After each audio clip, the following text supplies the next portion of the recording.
Well, thank you for once again joining me for this, the reading of God's Word. And we come to the book of 2 Samuel. So far, we've read in Genesis, we learned about Abraham, Isaac, Jacob, and their descendants, particularly Jacob's 12 sons. Joseph, one of his youngest sons, was sold into slavery and went down to Egypt, and there rose to power next to Pharaoh, and was able to prepare for a severe drought because of God's blessing on him, and thus save his family, along with thousands of other people. That's where Genesis ends. Exodus picks up about 400 years later. Jacob's descendants, the 12 sons and their descendants, have lived now in Egypt in slavery for 400 years, and they are enslaved in a somewhat brutal relationship with the Egyptians. The Egyptians have grown to fear them because God has blessed them, and they've had many children, so their nation has grown to be a large nation. And so in Exodus, which is about 400 years later, about 1400 BC, Moses is born, and he leads the people out. They're the miraculous plagues, the 10 plagues that God sends on Egypt to lead his people out. They unfortunately, because of their lack of trust in God, are not allowed to go directly up into the promised land to take it over. They have to wander around in the Sinai wilderness for 40 years until that generation passes away. And then Joshua, Moses' successor, leads them into the promised land.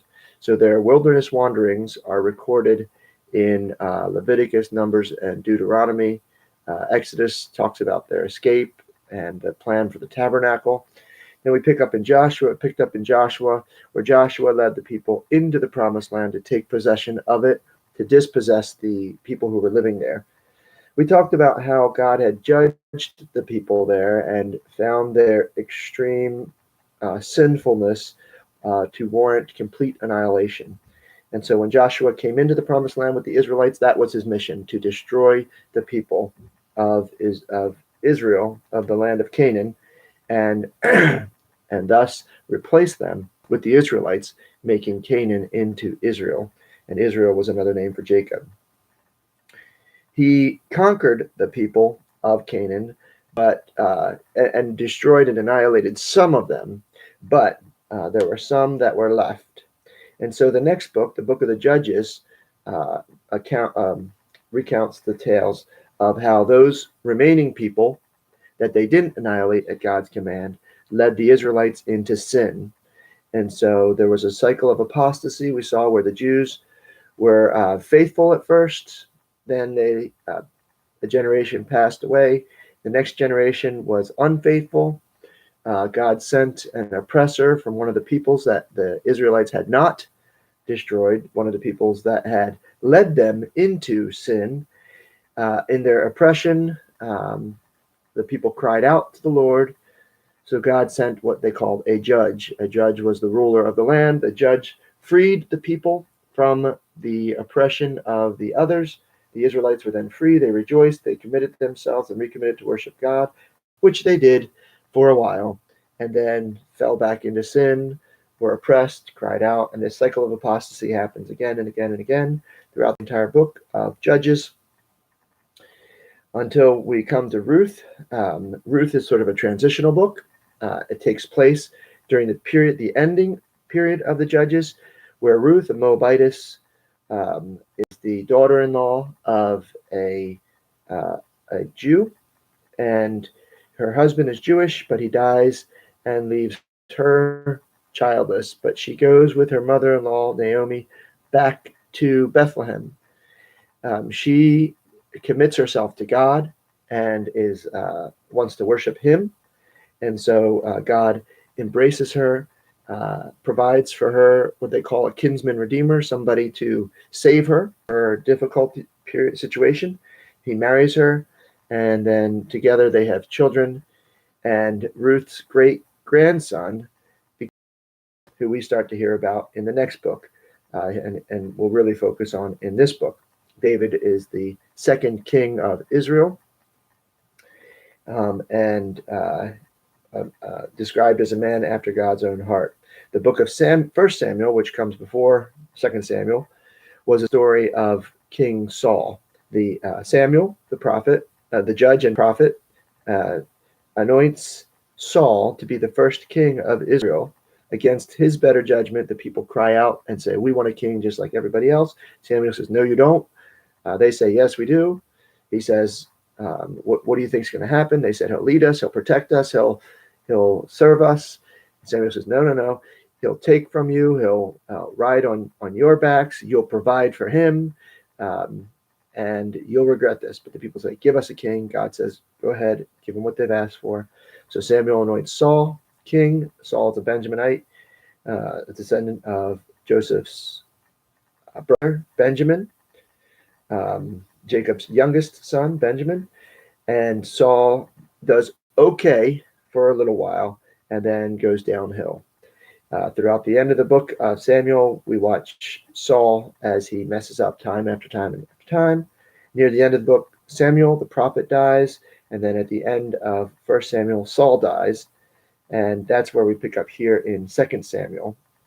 Now, we don't know who wrote 2 Samuel. We know it wasn't Samuel because the events that take place in 2 Samuel happened after Samuel's death. So Samuel couldn't have written it.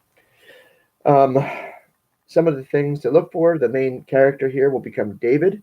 David has been a main character in the first book of Samuel, along with Samuel the prophet and Saul. Now they are both gone. David will rise to become the central figure now, along with a few others, including his leaders, a couple of his generals, one of his generals, a couple of his sons and children. So we'll learn about David's story here. A couple things to notice as we go through, a couple themes that stand out. God makes a covenant with David. We've run into covenants before. God made a covenant with Abraham, that Abraham would bless the world. The world would be blessed through Abraham, that Abraham would have children, that God would give him the land, that his descendants would flourish and be numerous. And a covenant is a promise between a superior and an inferior, and God is the superior. Usually it's between two kings, a greater king and a lesser king. So in this case, God serves as a greater king, and in human cases, whichever human he's making the covenant with, or whichever group of humans he's making the covenant, serve as the lesser. In today's reading, David will serve as the lesser of the two kings. But God's covenant with David will be that David's throne and the on David's throne will never come to an end. Ultimately, we're going to see that fulfilled in Christ, a descendant of David. So Ruth, David's great-grandmother, becomes the great-grandmother of the second king, and also the ancestor to the Messiah, who is Jesus Christ, who will reign forever. So her faithfulness engrafts her into the line of redemption, we call it. One of the other themes that we'll see is consequences for sin. David is called a man after God's own heart, which does not mean that he's perfect. Christians are not perfect. God's followers are not perfect. We make mistakes. David sins, and he sins big time. We're going to get to see those sins, and we're going to get to see the consequences of those sins. Just because we are God's children doesn't mean we don't sin, and it also doesn't mean that the consequences of sin are eradicated. When we sin, we face the consequences. We receive forgiveness for our sin, so God no longer considers us guilty, but the consequences of our sin still remain. And so we'll get to see that with David here. And then, of course, we'll see several abuses of power throughout. Abuses by David, abuses by David's general, abuses by David's sons, and that, of course, abuse of power. You know, God said, "You don't want a king. The king's going to make things worse." People said, "Give us a king." And so we're going to get to see some of the consequences of having a king, even a king after God's own heart. makes these sorts of mistakes and causes problems for the people. In the beginning, we're going to see David as he's struggling to hold on to power, gain power, and take the throne. First in Judah, the south. And if you can't picture Israel, it's good to have a map and keep a map on hand as you're reading these things, because they'll refer to places, and it's really helpful if you can look at the map. So Judah is in the south, and then in chapters 1 to 4, he's solidifying his power in the south, which is where he's from, by the way, Bethlehem, the city of David, where Ruth was. The south is where David's power solidifies first, and then in chapter 5, in the north of Israel as well. The southern part of Israel is called Judah because that's the main tribe down there. The northern part is called Israel because the other tribes of Israel are up there. The next 4 chapters talk about all the things that David did. And then chapters 10 to 20, the second half of the book, talks about his failures. These biblical figures are not meant to show us, for the most part, not meant to show us an unrealistic caricature of good people serving God. It shows us a realistic picture of flawed individuals to serve him, and how God uses even broken people to his glory. And so the entire second part, the second half of this book, are focused on David's failures. And then the final few chapters are closing reflections by David on his reign. Final reflections on his reign. So that brings us to the second book of Samuel. I should say that originally 1st and 2nd Samuel and 1st and 2nd Kings were called 1st and 2nd and 3rd and 4th Kings. And I think that's probably a better name, because in 2nd Samuel, Samuel isn't a character, nor is he the author. So there isn't really anything to do with Samuel other than the king who was anointed by Samuel is reigning. So in 1 Samuel, we have Samuel's leadership, and the reign of Samuel, the anointed the first king that Samuel anoints. And here in 2 Samuel, we have the second king that Samuel anoints. But other than that, Samuel really doesn't play a role. So here we are. 2 Samuel chapter 1. After the death of Saul, King David returned from defeating the Amalekites and stayed in Ziklag 2 days. On the 3rd day, a man arrived from Saul's camp with his clothes torn and with dust on his head. When he came to David, he fell to the ground to pay him honor. "Where have you come from?" David asked. He answered, "I have escaped from the Israelite camp." "What happened?" David asked. "Tell me." He said, "The men fled from battle. Many of them fell and died, and Saul and his son Jonathan are dead." Then David said to the young man who brought him the report, "How do you know that Saul and his son Jonathan are dead?" "I happened to be on Mount Gilboa," the young man said, "and there was Saul, leaning on a spear, with the chariots and riders almost upon him. When he turned around, he saw me. He called out to me and I said, 'What can I do?' He asked me, 'Who are you?' 'An Amalekite,' I answered. Then he said to me, 'Stand over me and kill me. I am in the throes of death, but I'm still alive.' So I stood over him and killed him, because I knew that after he had fallen, he could not survive. And I took the crown that was on his head and the band on his arm, and have brought them here, to my lord. Then David and all the men with him took hold of their clothes and tore them. They mourned and wept and fasted till evening for Saul and his son Jonathan, and for the army of the Lord and the house of Israel, because they had fallen by the sword. David said to the young man who brought him the report, 'Where are you from?' 'I am a son of an alien, an Amalekite,' he answered.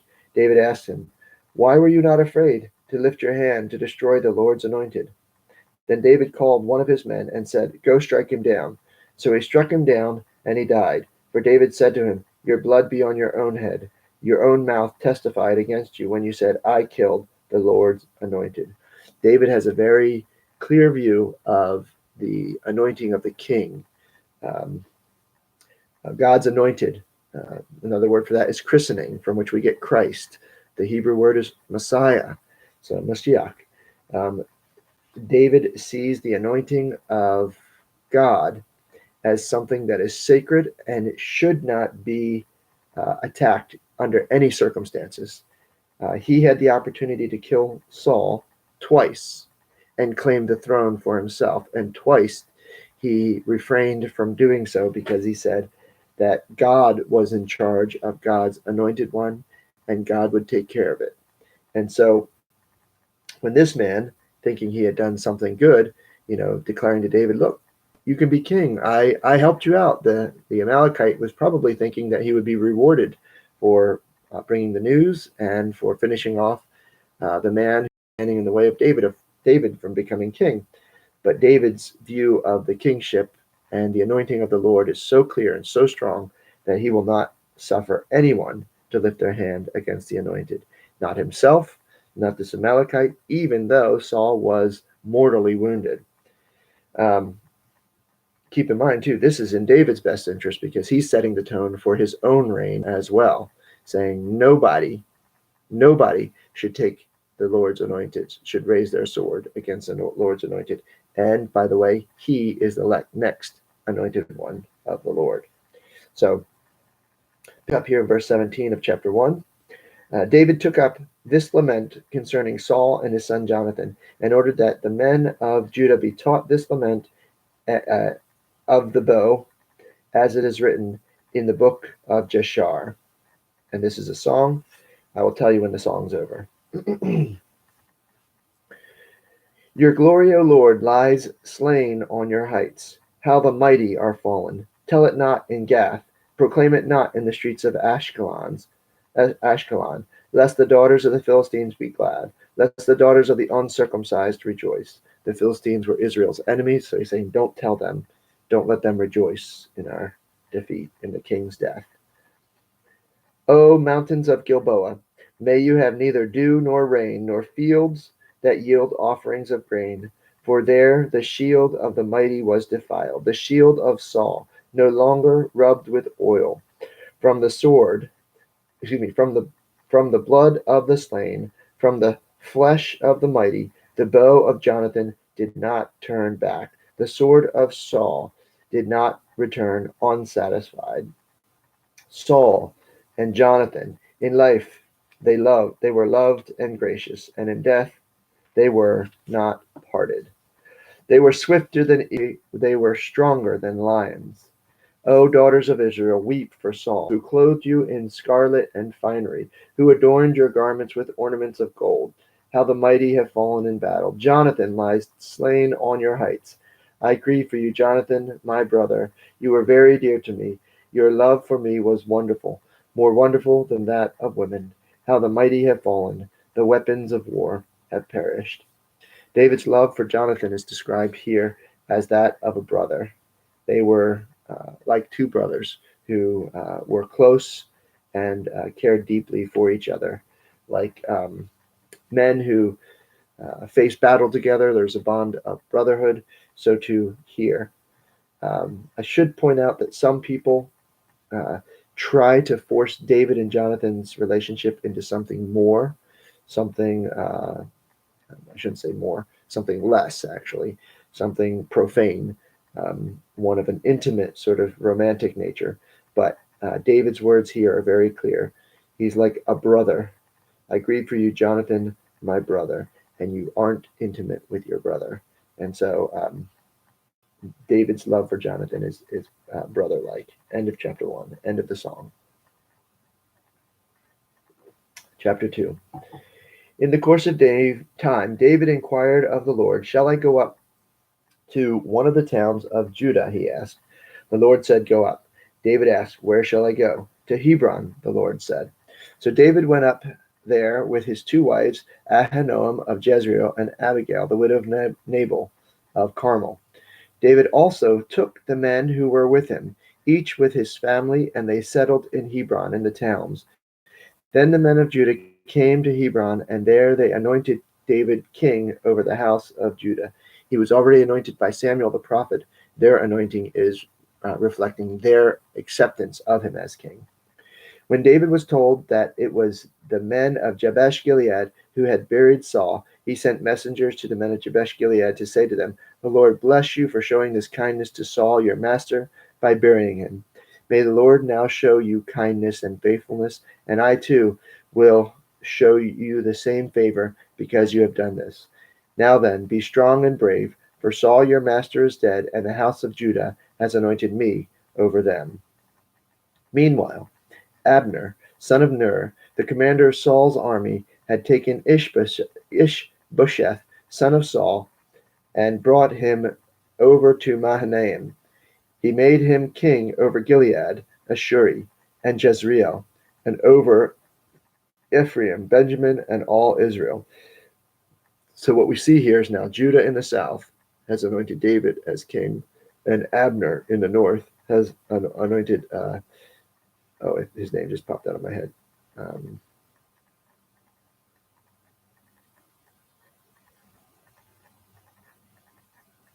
Where'd it go? Ishbosheth. Yeah, Ishbosheth over the north.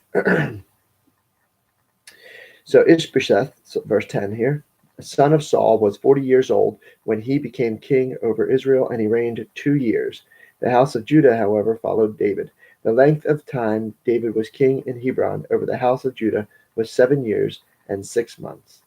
Abner, son of Ner, together with the men of Ishbosheth, son of Saul, left Mahanaim and went to Gibeon. Joab, son of Zeruiah, and David's men went out and met them at the pool of Gibeon. One group sat down on one side of the pool, and one group sat on the other.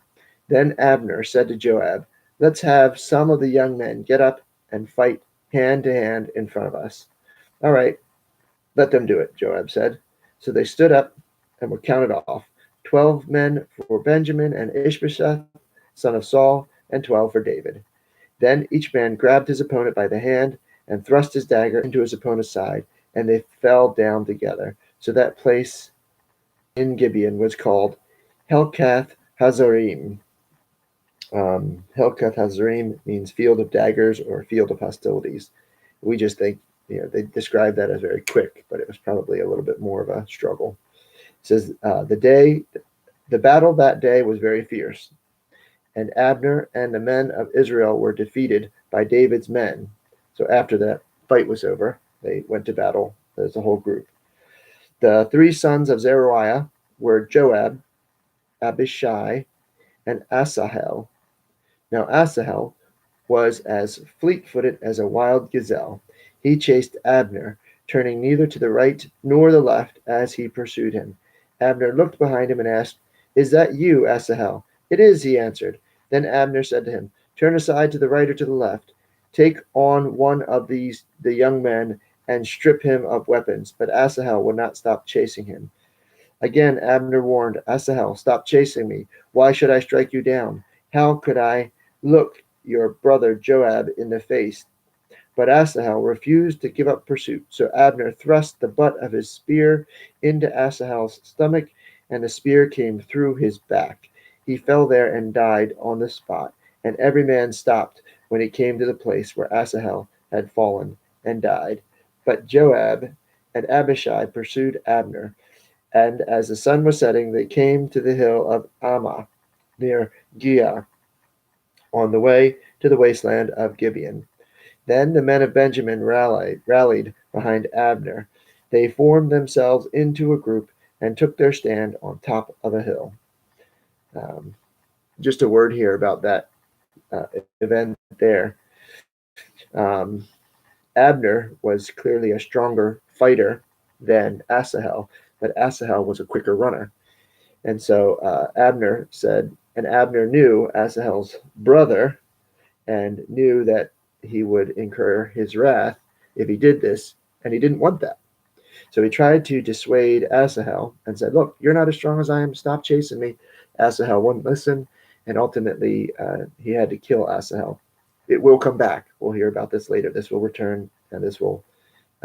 He was wise to not want to kill him because he knew his older brother would be eager to get revenge, and he will eventually. But it also reminds me of a story, and I can't remember if it's in the Iliad. I think it's the Iliad, where I think it's Paris is chasing. I forget who it is, but he's fleet of foot, and the other one is a better fighter, and almost the exact same thing happens. And then, since he's killed, then his older brother has to get revenge, and so it's a very similar story that you can read about as well. Pick up here in verse 26 of chapter 2. Abner called out to Joab, "Must the sword devour forever? Don't you realize that this will end in bitterness? How long before you order your men to stop pursuing their brothers?" Joab answered, "As surely as God lives, if you had not spoken, the men would have continued their pursuit of their brothers until morning." So Joab blew the trumpet, and all the men came to a halt. They no longer pursued Israel, nor did they fight any more. All that night, Abner and his men marched through the Arabah. They crossed the Jordan, continued through the whole Bithron, and came to Mahanaim. By saying this, "How long will you pursue your brothers?" he was basically saying, "Remember, we are kinsmen. Have mercy on us," basically. Verse 30, then Joab returned from pursuing Abner and assembled all his men beside Asahel. 19 of David's men were found missing, but David's men had killed 360 Benjaminites who were with Abner. They took Asahel and buried him in his father's tomb at Bethlehem. Then Joab and his men marched all night and arrived at Hebron by daybreak. Chapter 3. The war between the house of Saul and the house of David lasted a long time. David grew stronger and stronger, while the house of Saul grew weaker and weaker. Sons were born to David in Hebron. His firstborn son was Amnon, the son of Ahinoam of Jezreel. The second, Chileab, the son of Abigail, the widow of Nabal of Carmel. The third, Absalom, son of Micah, daughter of Talmai, king of Geshur. Micah was the daughter. The fourth was Adonijah, son of Haggith. The fifth, Shephatiah, the son of Abital.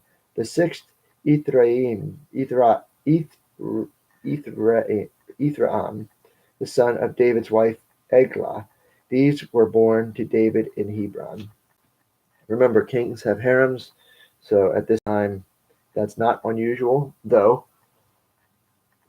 it's not according to God's plan for marriage. So this is not uplifting that as a good model. In fact, we're going to see how this model brings about problems for everyone. Jealousy, fighting, bickering, even murder. So, chapter 3, verse 6. During that war between the house of Saul and the house of David, Abner had been strengthening his own position in the house of Saul. Now Saul had a concubine named Rizpah, daughter of Aiah. And Ishbosheth said to Abner, "Why did you sleep with my father's concubine?" Abner was very angry because of what Ishbosheth said, and had answered him, Am I a dog's head on Judah's side? This very day I am loyal to the house of your father Saul, and to the family and friends. I haven't handed you over to David. Yet now you accuse me of an offense involving this woman. May God deal with Abner, be it ever so severely, if I do not do for David what the Lord promised him on oath, and transfer the kingdom from the house of Saul, and establish David's throne over Israel and Judah from Dan to Beersheba. Ishbosheth did not dare say another word to Abner because he was afraid of him. So here's Abner, who established Ishbosheth, Saul's son, on the throne, who fought his battles for him, was fighting against David, a losing battle, and continually looked to him. And Ishbosheth accuses him of this offensive act. And apparently Abner had not done it. And so he's very upset about this. So verse 12 of chapter 3, then Abner sent messengers.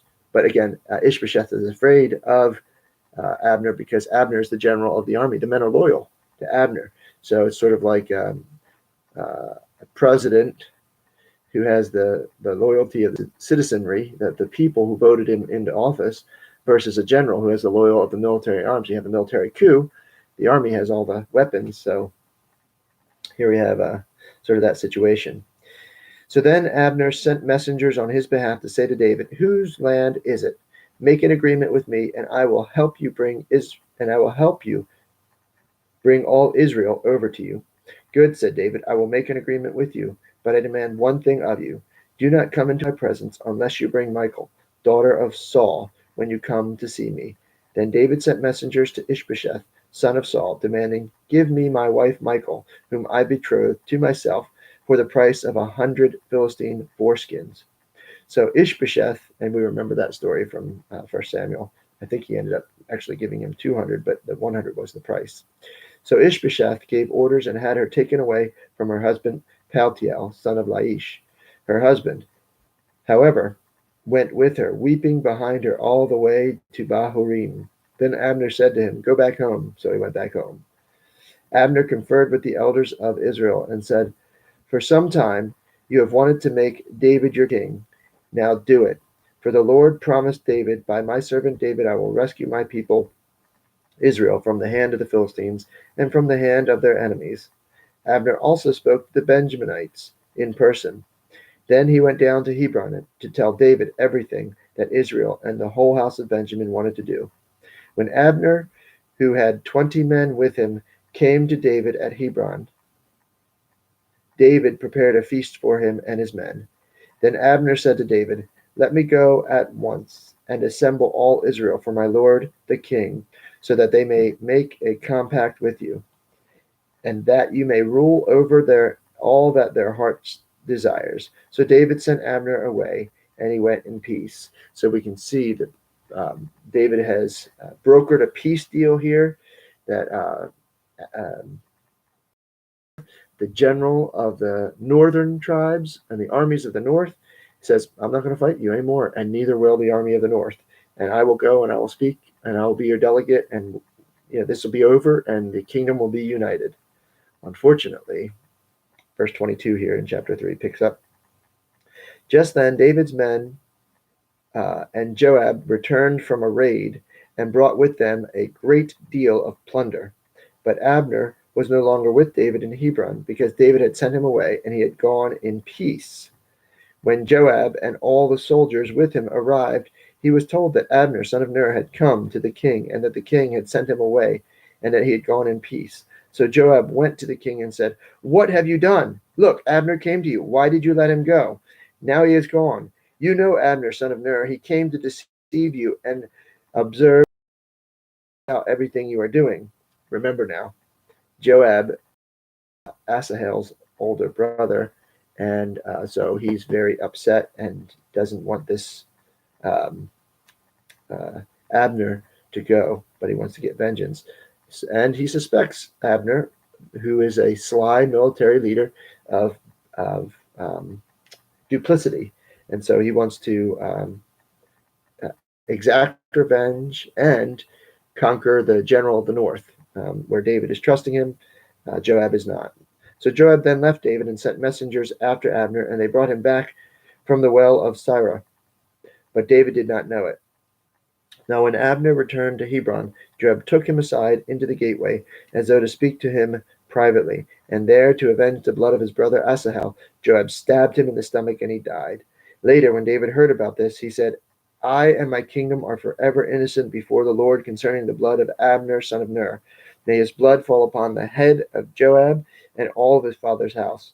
May Joab's house never be without someone who has a running sore or leprosy, or who leans on a crutch, or who falls by the sword, or who lacks food." Joab and his brother Abishai murdered Abner because he had killed their brother Asahel in the battle at Gibeon. Then David said to Joab and all the people with him, "Tear your clothes and put on sackcloth and walk in mourning in front of Abner." King David himself walked behind the bier. They buried Abner in Hebron, and the king wept aloud at Abner's tomb. All the people also wept. And remember, David also knew Abner from his service under Saul. So when he was serving with Saul, Abner was an ally in that context. So there's a relationship here as well. The king sang this lament for Abner: "Should Abner have died as the lawless die? Your hands were not bound, your feet were not fettered. You fell as one falls before wicked men. And all the people wept over him again. Then they all came and urged David to eat something while it was still day. But David took an oath, saying, May God deal with me, be it ever so severely, if I taste bread or anything else before the sun sets. All the people took note and were pleased. Indeed, everything the king did pleased them. So on that day, all the people and all Israel knew that the king had no part in the murder of Abner, son of Ner. So see, he's currying favor from the north by mourning this northern general who was respected by them. Then the king said to his men, Do you not realize that a prince and a great man has fallen in Israel this day?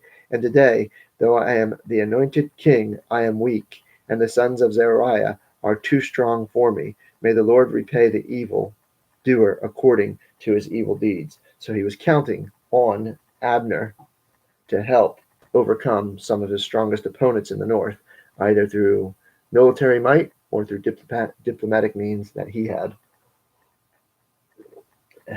established while under Saul that David had not. We pick up in chapter 4. When Ishbosheth, son of Saul, heard that Abner had died in Hebron, he lost his courage, and all Israel became alarmed. Now Saul's son had two men who were leaders of raiding bands. One was named Banah, and the other Rechab. They were sons of Rimmon the Beerothite, from the tribe of Benjamin. Beeroth is considered part of Benjamin because the people of Beeroth fled to Kittim and have lived there as aliens to this day. Jonathan, son of Saul, had a son who was lame in both feet.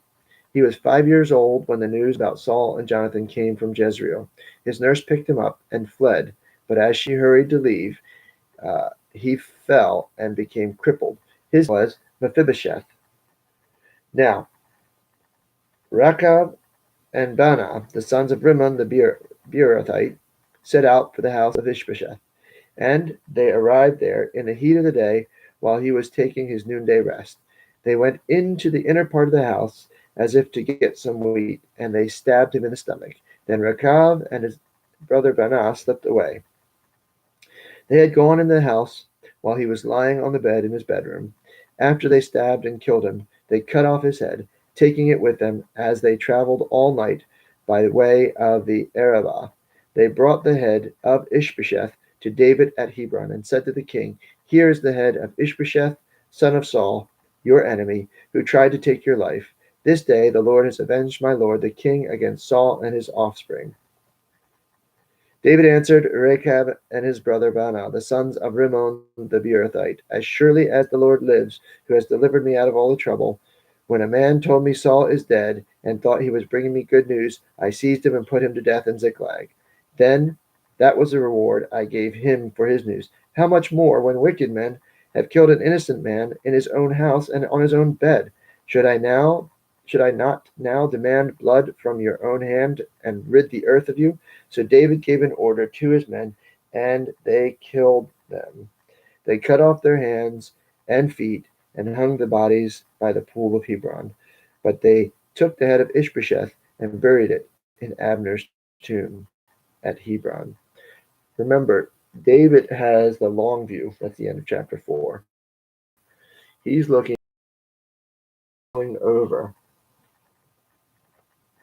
He wants to make sure that they know that he bears no ill will against them. Remember Abraham Lincoln at the end of our Civil War? There were many people who wanted to severely punish the South and make them pay for the war. But Abraham was wise. He said, look, we have to live together. And so he minimized any punishment and tried to do everything he could to help rebuild the South, to make reconciliation and resolve the differences. He didn't have very long to do it, but he kind of set the tone, and it was an important chord to strike. And David here is doing the same sort of thing. He's not celebrating the death of the northern general respected by the military. The military appreciates that. He's not celebrating the execution of the king by these brigands, and the people of the north will appreciate that. And so David is really winning the popular approval. Chapter 5. All the tribes of Israel came to David at Hebron and said, "We are your own flesh and blood. In the past, while Saul was king over us, you were the one who led Israel on their military campaigns. And the Lord said to you, 'You will shepherd my people, Israel, and you will become their ruler.' When all the elders of Israel had come to David at Hebron, the king made a compact with them at Hebron before the Lord, and they anointed David king over Israel. David was 30 years old when he became king, and he reigned 40 years in Hebron. He reigned over Judah 7 years and 6 months, and in Jerusalem he reigned over all Israel and Judah 33 years. The king and his men marched to Jerusalem to attack the Jebusites who lived there. The Jebusites said to David, "You will not get in here. Even the blind and the lame could ward you off." They thought, "David cannot get in here." Nevertheless, David captured the fortress of Zion, the city of David. On that day, David said, "Anyone who conquers the Jebusites will have to use the water shaft to reach those lame and blind who are David's enemies. That is why they say, 'The blind and the lame will not enter this place.'" David then took up residence in the fortress and called it the City of David.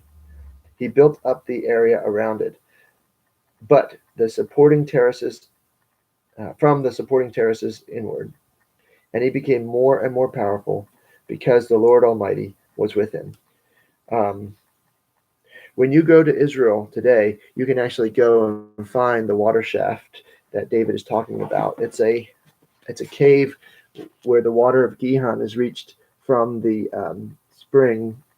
From the spring, the water can be reached through that watering shaft, and so it's still there today. As I've said before, the archaeology of the Holy Lands just supports and confirms the events of the Bible.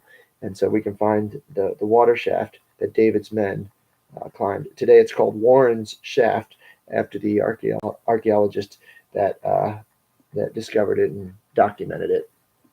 So if you do a search for Warren Shaft, WARREN'(S) is shaft, you'll find it. Verse 11 in chapter 5, we continue. Now Hiram, king of Tyre, sent messengers to David along with cedar logs and carpenters and stonemasons, and they built a palace for David. And David knew that the Lord had established him as king over Israel and had exalted his kingdom for the sake of his people Israel.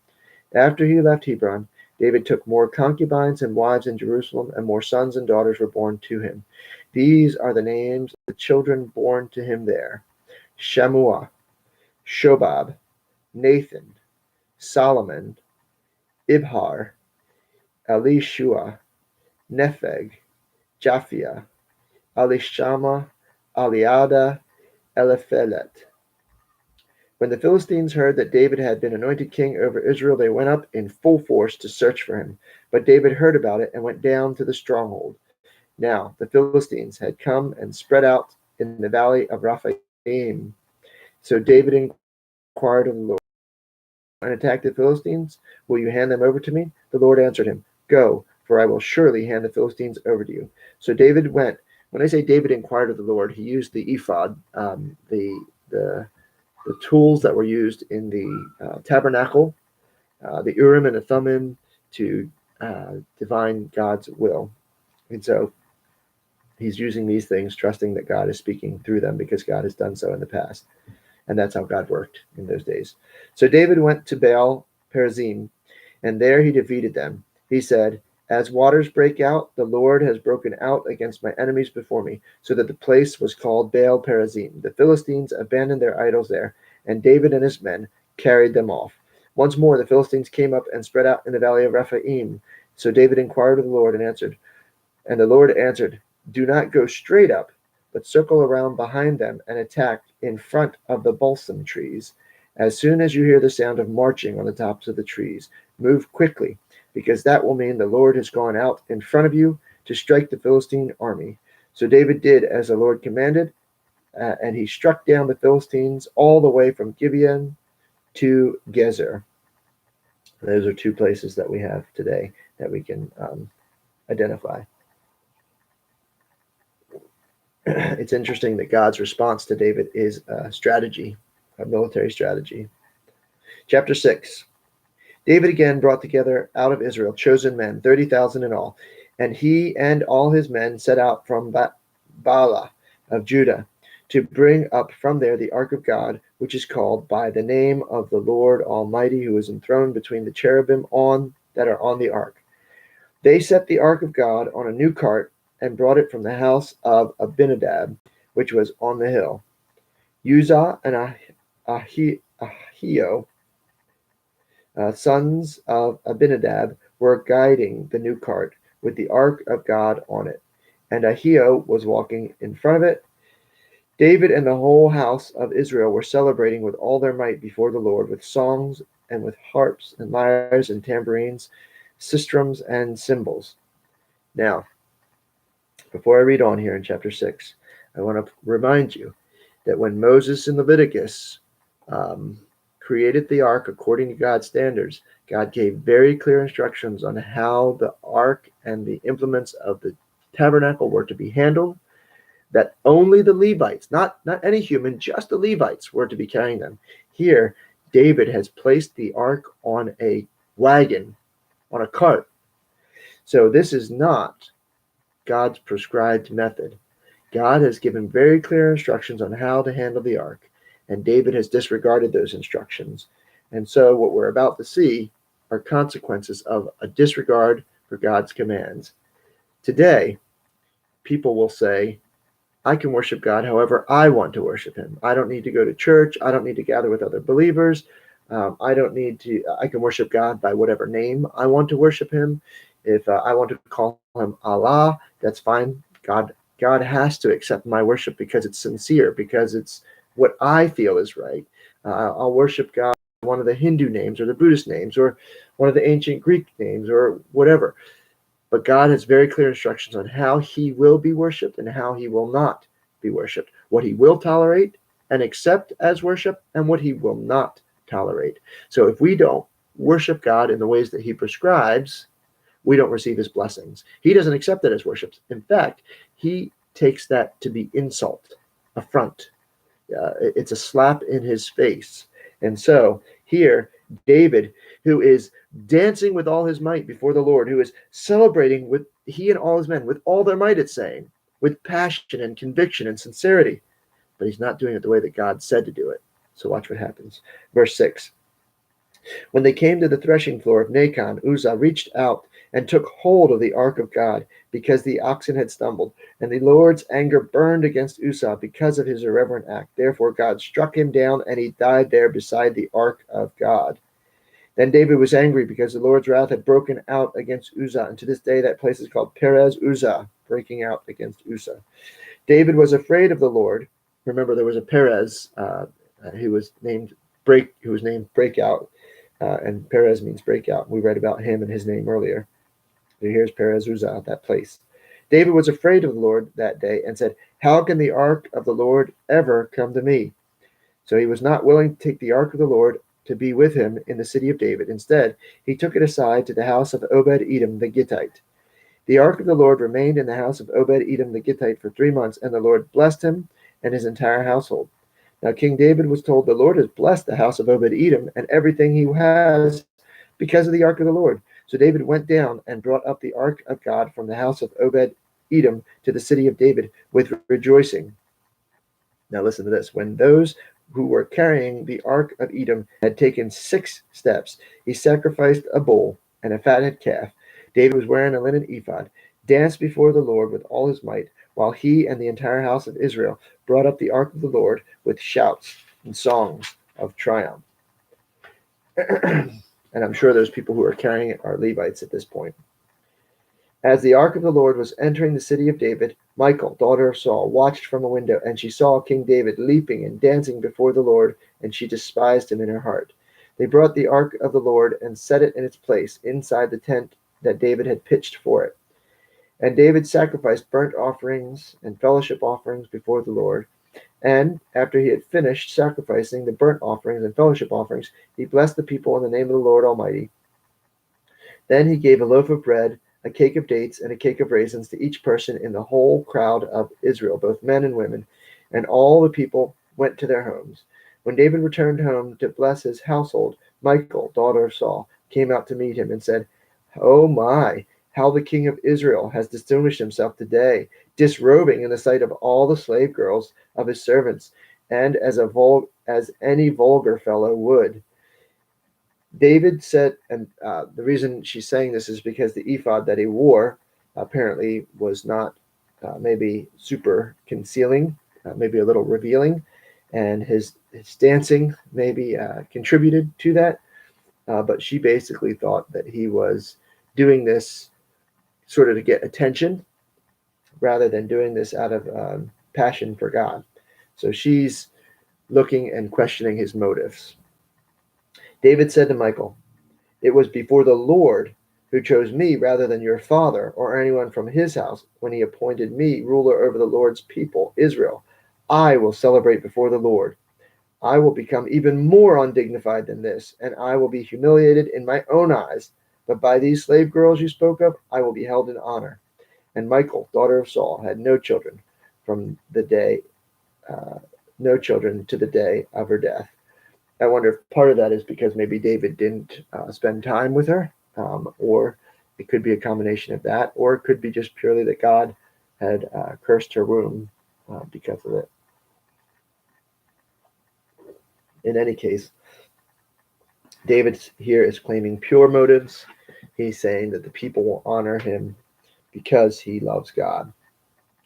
Chapter 7. After the king was settled in his place, and the Lord had given him rest from all his enemies around him, he said to Nathan the prophet, "Here I am, living in a palace of cedar, while the ark of God remains in a tent." Nathan is a prophet. This is the first mention of Nathan. Every one of the kings has, there are prophets and kings. Prophets are sort of like the mouthpiece of God. They guide the kings, they anoint the kings, they counsel the kings. The kings choose whether or not to believe the prophets and accept their counsel, and largely the king's success is based on that acceptance of the counsel. So Nathan is, excuse me, known as David's king, David's prophet, and we'll get to see David and Nathan interact throughout much of the rest of the book. So Nathan replied to the king. So Nathan is one of the main characters, by the way, for the rest of the book. Nathan replied to the king, "Whatever you have in mind, go ahead and do it, for the Lord is with you." That night the word of the Lord came to Nathan, saying, "Go and tell my servant David, this is what the Lord says. Are you the one to build me a house and to dwell in? I have not dwelt in a house from the day I brought the Israelites up out of Egypt to this day." That's, by the way, over probably close to 450, 500 years at this point. "I have been moving from place to place with a tent as my dwelling. Wherever I have moved with all the Israelites, did I ever say to any one of the rulers whom I commanded to shepherd my people, 'Why have you not built a house of cedar for me?' Now then, tell my servant David, this is what the Lord Almighty says. I took you from the pasture and from following the flock to be the ruler over my people. I have been with you wherever you have gone, and I have cut off all your enemies from before you. Now I will make your name great, like the names of the greatest men of the earth, and I will provide a place for my people Israel, and will plant them so that they can have a home of their own and no longer be disturbed. Wicked people will not oppress them any more, as they did at the beginning, and have done ever since the time I appointed elders over my people Israel. I will also give you rest from all your enemies. The Lord declares to you that the Lord himself will establish a house for you. When your days are over and you rest with your fathers, I will raise up your offspring to succeed you, who will come from your own body, and I will establish his kingdom. He is the one who will build a house for my name, and I will establish the throne of his kingdom forever. I will be his father, and he will be my son. When he does wrong, I will punish him, and with the rod of men, with flogging inflicted by men, but my love will never be taken away from him, as I took it away from Saul, whom I removed from before you. Your house and your kingdom will endure forever before me. Your throne will be established forever." And Nathan reported to David all the words of this entire revelation. So here we have a couple things to notice. First of all, God refers back to David's early occupation, shepherding. David was a shepherd. God called David to be a shepherd of his people. God is a shepherd of his people. So David is a reflection of God and how God cares for his people, just as David cared for the sheep, and now David cares for the flock of the nation of Israel. But that image also is used by Christ, who is the good shepherd. And while God, many times prophecies have dual fulfillment, they have immediate fulfillment, and they have end times fulfillment or long-term fulfillment. Sometimes they have immediate fulfillment and messianic fulfillment. And that's the case here. David's son, Solomon, will take up the throne, but he will die and be replaced by another son. But God here talks about the way the throne will never end, how he will call the heir of the throne, the successor, David's successor, his son, and he will be his father. So that part is alluding to Christ's coming and Christ's royal throne in heaven when he sits on the throne. Solomon and other kings will be punished with a rod for their sins. Christ will be punished with a rod for the sins of the world. So there's lots of images here that are being hinted at by God through Nathan the prophet to David about the ultimate. There's an immediate fulfillment between David and his children and his children's children as the royal inheritors of the throne, successors to the throne. But then there's the eternal messianic fulfillment of the prophecy through Jesus. Then King David, after Saul reported this entire revelation, says, "Then King David went in and sat before the Lord, and he said, 'Who am I, O sovereign Lord? And what is my family that you have brought me this far?' And as if this were not enough in your sight, O sovereign Lord, you have spoken about the future of the house of your servant. Is this your usual way of dealing with man, O sovereign Lord? What more can David say to you? For you know your servant, O sovereign Lord. For the sake of your word and according to your will, you have done this great thing and made it known to your servant. How great you are, O sovereign Lord! There is no one like you, and there is no God but you, as we have heard with our own ears. And who is like your people Israel, the one nation on earth that God went out to redeem as a people for himself and to make a name for himself, and to perform great and awesome wonders by driving out nations and their gods before your people, whom you redeemed from Egypt. You have established your people Israel as your very own forever, and you, O Lord, have become their God. And now, Lord God, keep forever the promise you have made concerning your servant and his house. Do as you promised, so that your name will be great forever. Then men will say, 'The Lord Almighty is God over Israel,' and the house of your servant will be established before you. O Lord Almighty, God of Israel, you have revealed this to your servant, saying, 'I will build a house for you.' So your servant has found courage to offer you this prayer. O sovereign Lord, you are God. Your words are trustworthy, and you have promised these good things to your servant. Now be pleased to bless the house of your servant, that it may continue forever in your sight. For you, O sovereign Lord, have spoken, and with your blessings, the house of your servant will be blessed forever." End of chapter 7. Beginning of chapter 8. In the course of time, David defeated the Philistines and subdued them, and he took Metheg Ammah from the control of the Philistines. David also defeated the Moabites. He made them lie down on the ground and measured them off with a length of cord.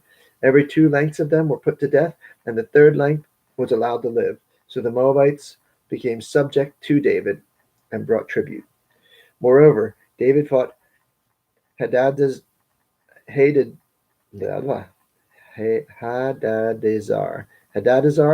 son of Rohav, king of Zobah, When he went to restore his control among the Euphrates River, David captured 1,000 of his chariots, 7,000 charioteers, and 20,000 foot soldiers. He hamstrung all but 100 of the chariot horses. When the Arameans of Damascus came to help Hadadezer, king of Zobah, David struck down 22,000 of them. He put garrisons in the Aramean kingdoms of Damascus, and the Arameans became subject to him and brought tribute. The Lord gave David victory wherever he went.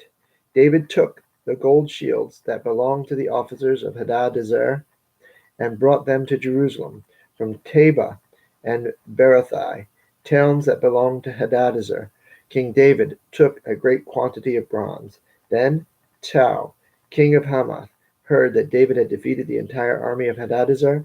He sent his son Joram to King David to greet him and congratulate him on his victory in battle over Hadadezer, who had been at war with Tou. Joram brought with him articles of silver and gold and bronze.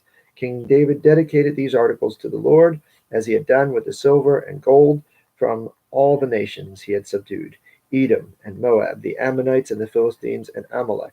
He also dedicated the plunder from Hadadezer, the son of Rohab, king of Zobah. And David became famous after he returned from striking down 8,000 Edomites in the Valley of Salt. That's Dead Sea Valley.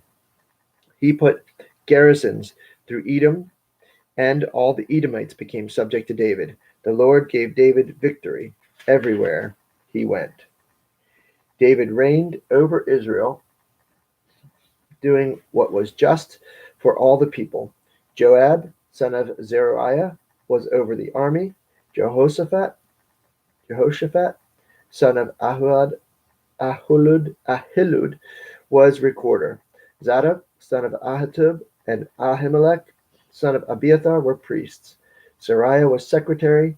Benaiah, son of Jehoiada, was over the Kerethites and Pelethites, and David's sons were royal advisors.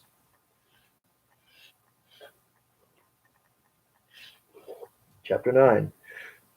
David asked, "Is there anyone left of the house of Saul whom I can show kindness for Jonathan's sake?" Now there was a servant of Saul's household named Ziba. They called him to appear before David, and the king said to him, "Are you Ziba?" "Your servant," he replied. The king asked, "Is there no one still left at the house of Saul to whom I can show God's kindness?" Ziba answered the king, "There is still a son of Jonathan. He is crippled in both feet." "Where is he?" the king asked. Ziba answered, "He is at the house of Machir, son of Amiel, in Lo-debar." So King David had him brought from Lo-debar, from the house of Machir, son of Amiel. When Mephibosheth, son of Jonathan, the son of Saul, came to David, he bowed down and paid him honor. David said, "Mephibosheth." "Your servant," he replied. "Don't be afraid," David said to him, "for I will surely show you kindness for the sake of your father Jonathan. I will restore to you the land, all the land that belonged to your grandfather Saul, and you will always eat at my table." Mephibosheth bowed down and said, "What is your servant that you should notice a dead dog like me?" Then the king summoned Ziba, Saul's servant, and said to him, "I have given your master's grandson everything that belonged to Saul and his family.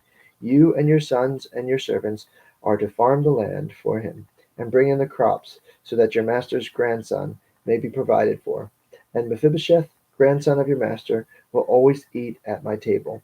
Now Ziba had 15 sons and 20 servants.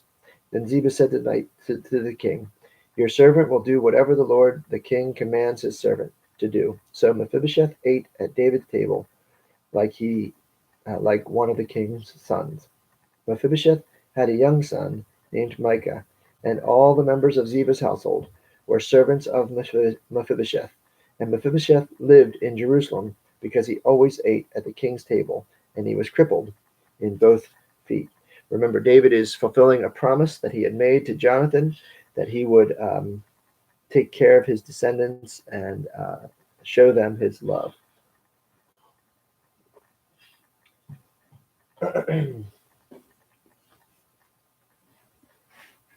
We will come back to Mephibosheth later, but for now, I think his story has um, reached a plateau. Chapter 10. In the course of time, the king of the Ammonites died, and his son Hanun succeeded him as king. David thought, I will show kindness to Hanun, son of Nahash, just as his father showed kindness to me. So David sent a delegation to express his sympathy to Hanun concerning his father. When David's men came to the land of the Ammonite nobles said to Hanun, their lord, do you think that David is honoring your father by sending men to you to express sympathy? Hasn't David has sent them to explore the city and spy it out and overthrow it? So Hanun seized David's men, shaved off half of each man's beard, cut off their garments in the middle of the buttocks, and sent them away. All these things, we would be embarrassed. They were shamed. It's a shame-bound and honor-bound culture, and so this was a great travesty to do. This was worse than spitting in their face or slapping them. This was tantamount to any of those things and more. When David was told about this, he sent messengers to meet the men, for they were greatly humiliated. The king said, stay at Jericho till your beards have grown, and then come back. When the Ammonites realized that they had become a stench in David's nostrils, they hired 20,000 Aramean foot soldiers from Beth Rehob and Zobab, as well as the king of Maacah, with 1,000 men, and also 12,000 men from Tov. On hearing this, David sent Joab out with the entire army of fighting men. The Ammonites came out and drew up a battle formation at the entrance to their city gate, while the Arameans of Zobab and Rehob and the men of Tob and Maacah were by themselves in the open country. Joab saw that there were battle lines in front of him and behind him, so he selected some of the best troops of Israel, and he deployed them against the Arameans. He put the rest of the men under the command of Abishai, his brother, and deployed them against the Ammonites. So they're surrounded. They have to divide themselves against two forces, one on either side. Joab said, if the Arameans are too strong for me, you are to come to my rescue. But if the Ammonites are too strong for you, then I will come to rescue you. Be strong, and let us fight bravely for our people and the cities of our God. The Lord will do what is good in his sight. Then Joab and the troops with him advanced to fight the Arameans, and they fled before him. When the Ammonites saw that the Arameans were fleeing, they fled before Abishai and went inside the city. So Joab returned from the fighting the Ammonites and came to Jerusalem. After the Arameans saw that they had been routed by Israel, they regrouped. Hadadezer had Arameans brought from beyond the river. They went to Helam with Shobach, the commander of Hadadezer's army, leading them. When David was told this, he gathered all Israel, crossed the Jordan, and went to Helam. The Arameans formed their battle lines to meet David and fought against him. But they fled before Israel, and David killed 700 of their charioteers and 40,000 of their foot soldiers. He also struck down Shobach, the commander of their army, and he died there, with all the kings who were vassals of Hadadezer. When all the kings who were vassals of Hadadezer saw that they had been defeated by Israel, they made peace with the Israelites and became subject to them. So the Arameans were afraid to help the Ammonites anymore.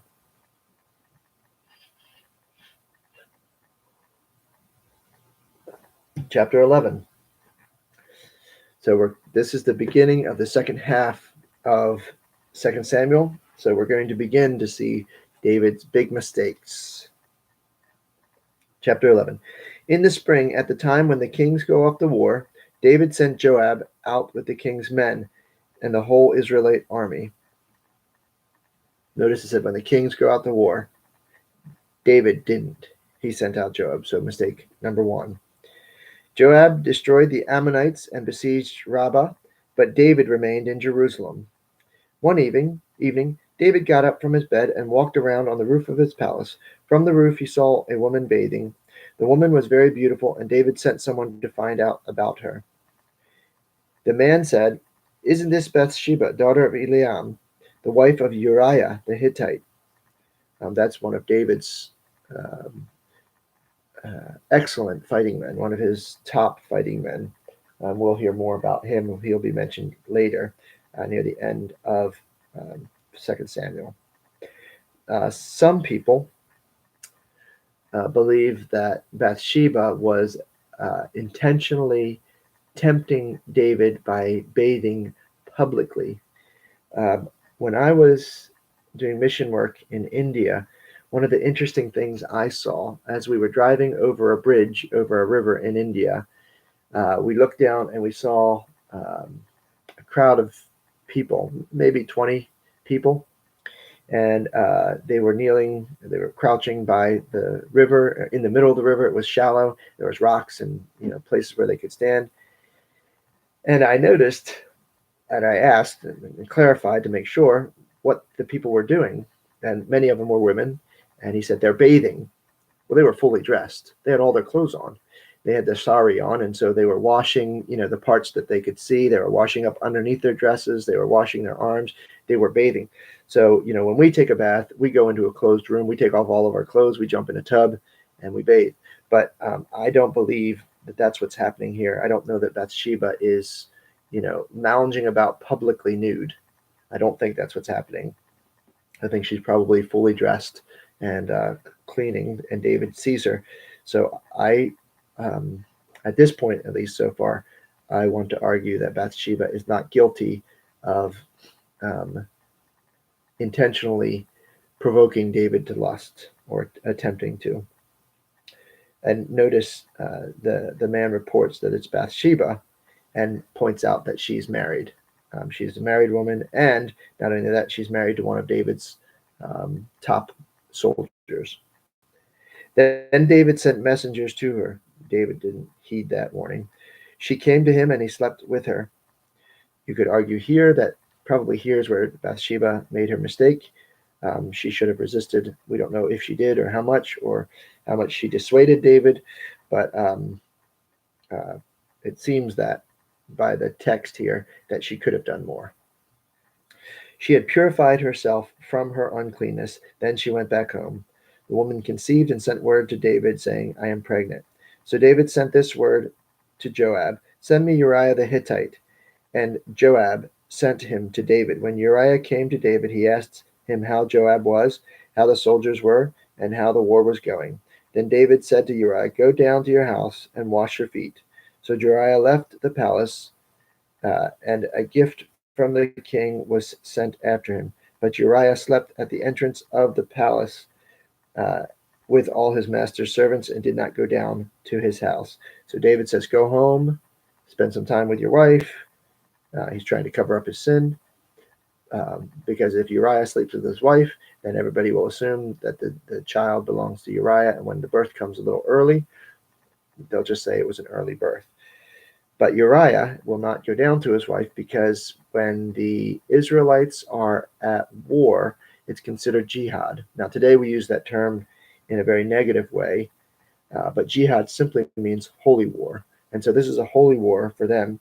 And as such, they commit to abstinence throughout this. I know many times armies are known in their looting and pillaging for enacting rape or prostitution or things like that. But the Israelites were God's people, and so they were different, and they needed to be different. And so when they were at war, one of the things they did was abstain from all sexual relations. That means there was no rape in their plundering. There was plunder, but there was no rape. There was no prostitution. I know in ancient times, many times there would be a band of prostitutes that kind of followed along wherever the soldiers went, with a pimp or pimps heading them up. When the soldiers moved on, the tents of the prostitutes would follow. So they always had that, but the Israelites had none of that. So Uriah will not go down even to sleep with his wife, because he's so committed and such an honorable man. When David was told, verse 10, that Uriah did not go home, he asked him, haven't you just come from a distance? Why don't you go home?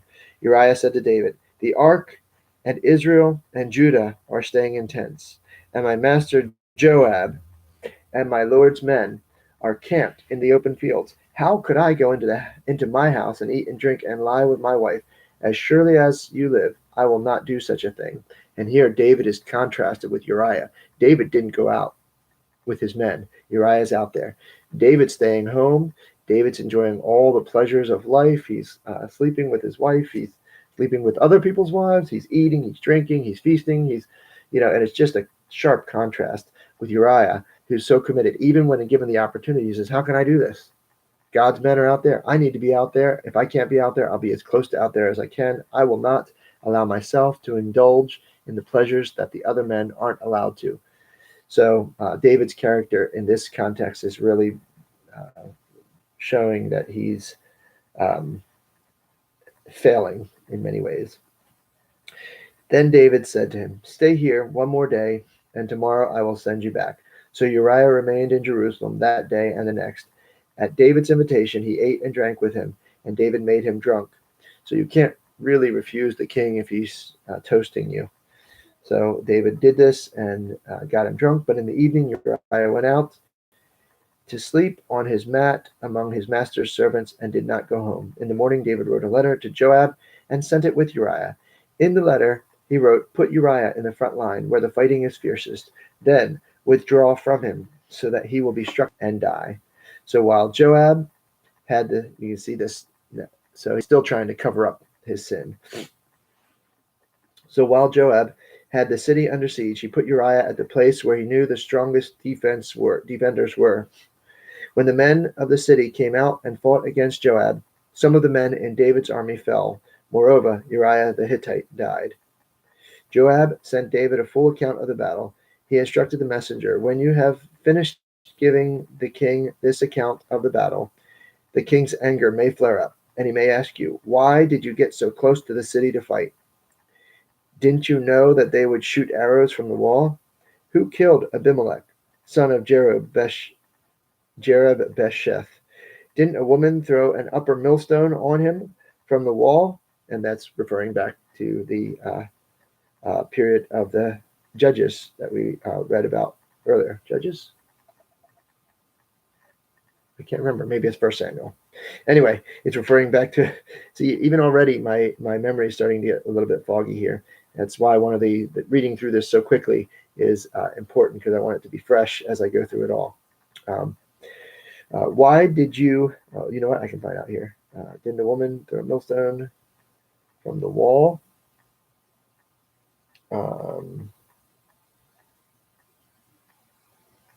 Judges, yes, Judges chapter 6. Didn't a woman throw an upper millstone from the wall on him so that he died at Thebez? Why did you get so close to the wall? If he asks you this, then you are to say to him, "Also, your servant Uriah the Hittite is dead." I'd be terrified to be this messenger, by the way,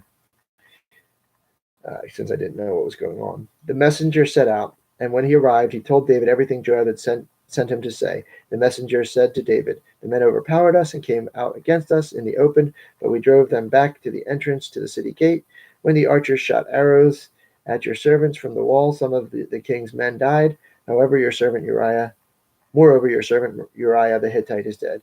David told the messenger, "Say to Joab, don't let this upset you. The sword devours one as another. Press the attack against the city and destroy it. And say this to encourage Joab." When Uriah's wife heard that her husband was dead, she mourned for him.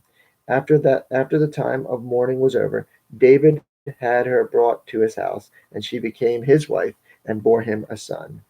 But the thing that David had done displeased the Lord.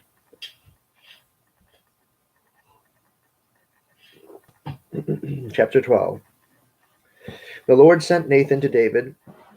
When he came to him, he said, "There were two men in a certain town, one rich, the other poor. The rich man had a very large number of sheep and cattle, but the poor man had nothing except one ewe lamb he had bought. He raised it, and it grew up with him and his children. It shared his food, his drink, even his cup, and it even slept in his arms. It was like a daughter to him. Now the traveler came to the rich man, but the rich man refrained from taking one of his own sheep or cattle to prepare a meal for the traveler who had come to him. Instead, he took the ewe lamb that belonged to the poor man and prepared it, and the one who had come to him. David burned with anger against the man and said to Nathan, "As surely as the Lord lives, The man who did this deserves to die. He must pay for the lamb 4 times over because he did such a thing and had no pity." Then Nathan said to David, "You are that man. This is what the Lord, the God of Israel, says. I anointed you king over Israel, and I delivered you from the hand of Saul. I gave your master's house to you and your master's wives into your arms. I gave you the house of Israel and Judah. And if all this had been too little, I would have given you even more. Why did you despise the word of the Lord by doing what is evil in his eyes? You struck down Uriah the Hittite with the sword and took his wife to be your own. You killed him with the sword of the Ammonites. Now therefore the sword will never depart from your house, because you despised me and took the wife of Uriah the Hittite to be your own. This is what the Lord says: out of your own household I am going to bring calamity upon you. This is the consequences of sin that we talked about. Before your very eyes I will take your wives and give them to one who is close to you, and he will lie with your wives in broad daylight. You did it in secret, but I will do this thing in broad daylight before all Israel." Then David said to Nathan, "I have sinned against the Lord." Nathan replied, "Has taken away your sin. You are not going to die, but because by doing this you have made the enemies of the Lord show utter contempt, the son born to you will die." After Nathan had gone home, the Lord struck the child that Uriah's wife had borne David, and it became ill.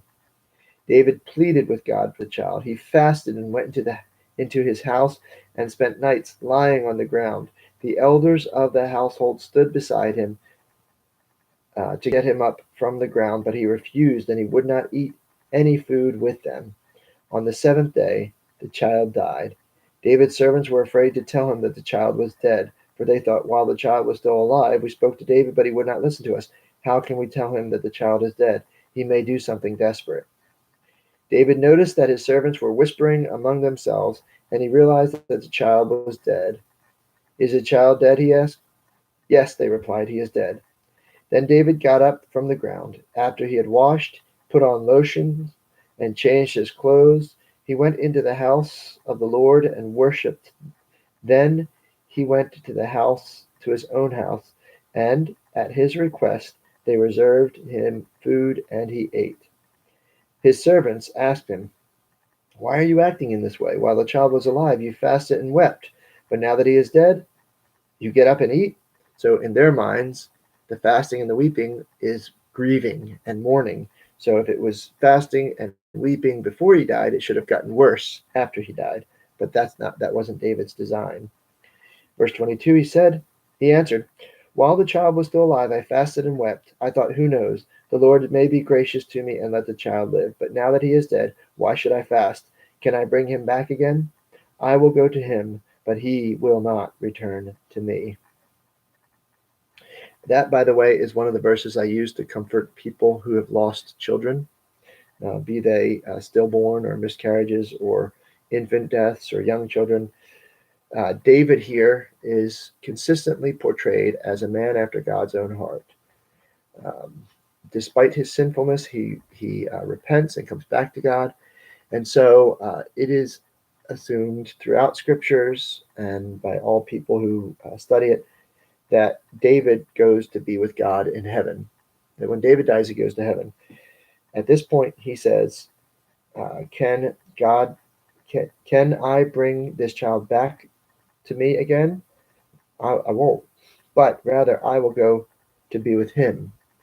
And to me, that indicates that the child is with God. When David dies, he'll go to be with the child. He will be um, with the Lord. So this child, the child of David, a man of God, goes to be with God. So for believers, I can say, I think that this is evidence that believers' children go to be with God. That's not to say anything about unbelievers. That's another matter. It's possible, but the scriptures aren't as clear about that. And this isn't the only place that it talks about this. And maybe when we get to the other places where I draw from some of that, I'll mention that um, if I remember. We'll pick up here in verse 24 of chapter 12. Then David comforted his wife Bathsheba And he went to her and lay with her. She gave birth to a son, and they named him Solomon. The Lord loved him. Solomon means peace, shalom. Solomon is the same consonants, and Hebrew has no vowels, so shalom, Solomon. Um, the Lord loved him, and because the Lord loved him, he sent word through Nathan the prophet to name him Jedediah. And Jedediah means loved by the Lord. Jedediah, Yahweh. Meanwhile, Joab fought against Rabbah of the Ammonites and captured the royal citadel. Joab sent messengers to David, saying, I have fought against Rabbah and taken its water supply. Now muster the rest of the troops and besiege the city and capture it. Otherwise, I will take the city, and it will be named after me. So here Joab's still giving David the glory, even though David wasn't there for any of it. He's still passing the glory along to the king. So David mustered the entire army and went to Rabbah and attacked and captured it. He took the crown from the head of the king. Its weight was a talent of gold, and it was set with precious stones, and it was placed on David's head. He took a great quantity of plunder from the city and brought out the people who were there, consigning them to labor with saws, with iron picks and axes, and he brought them to work at brick making. He did this to all the Ammonite towns. Then David and his entire army returned to Jerusalem.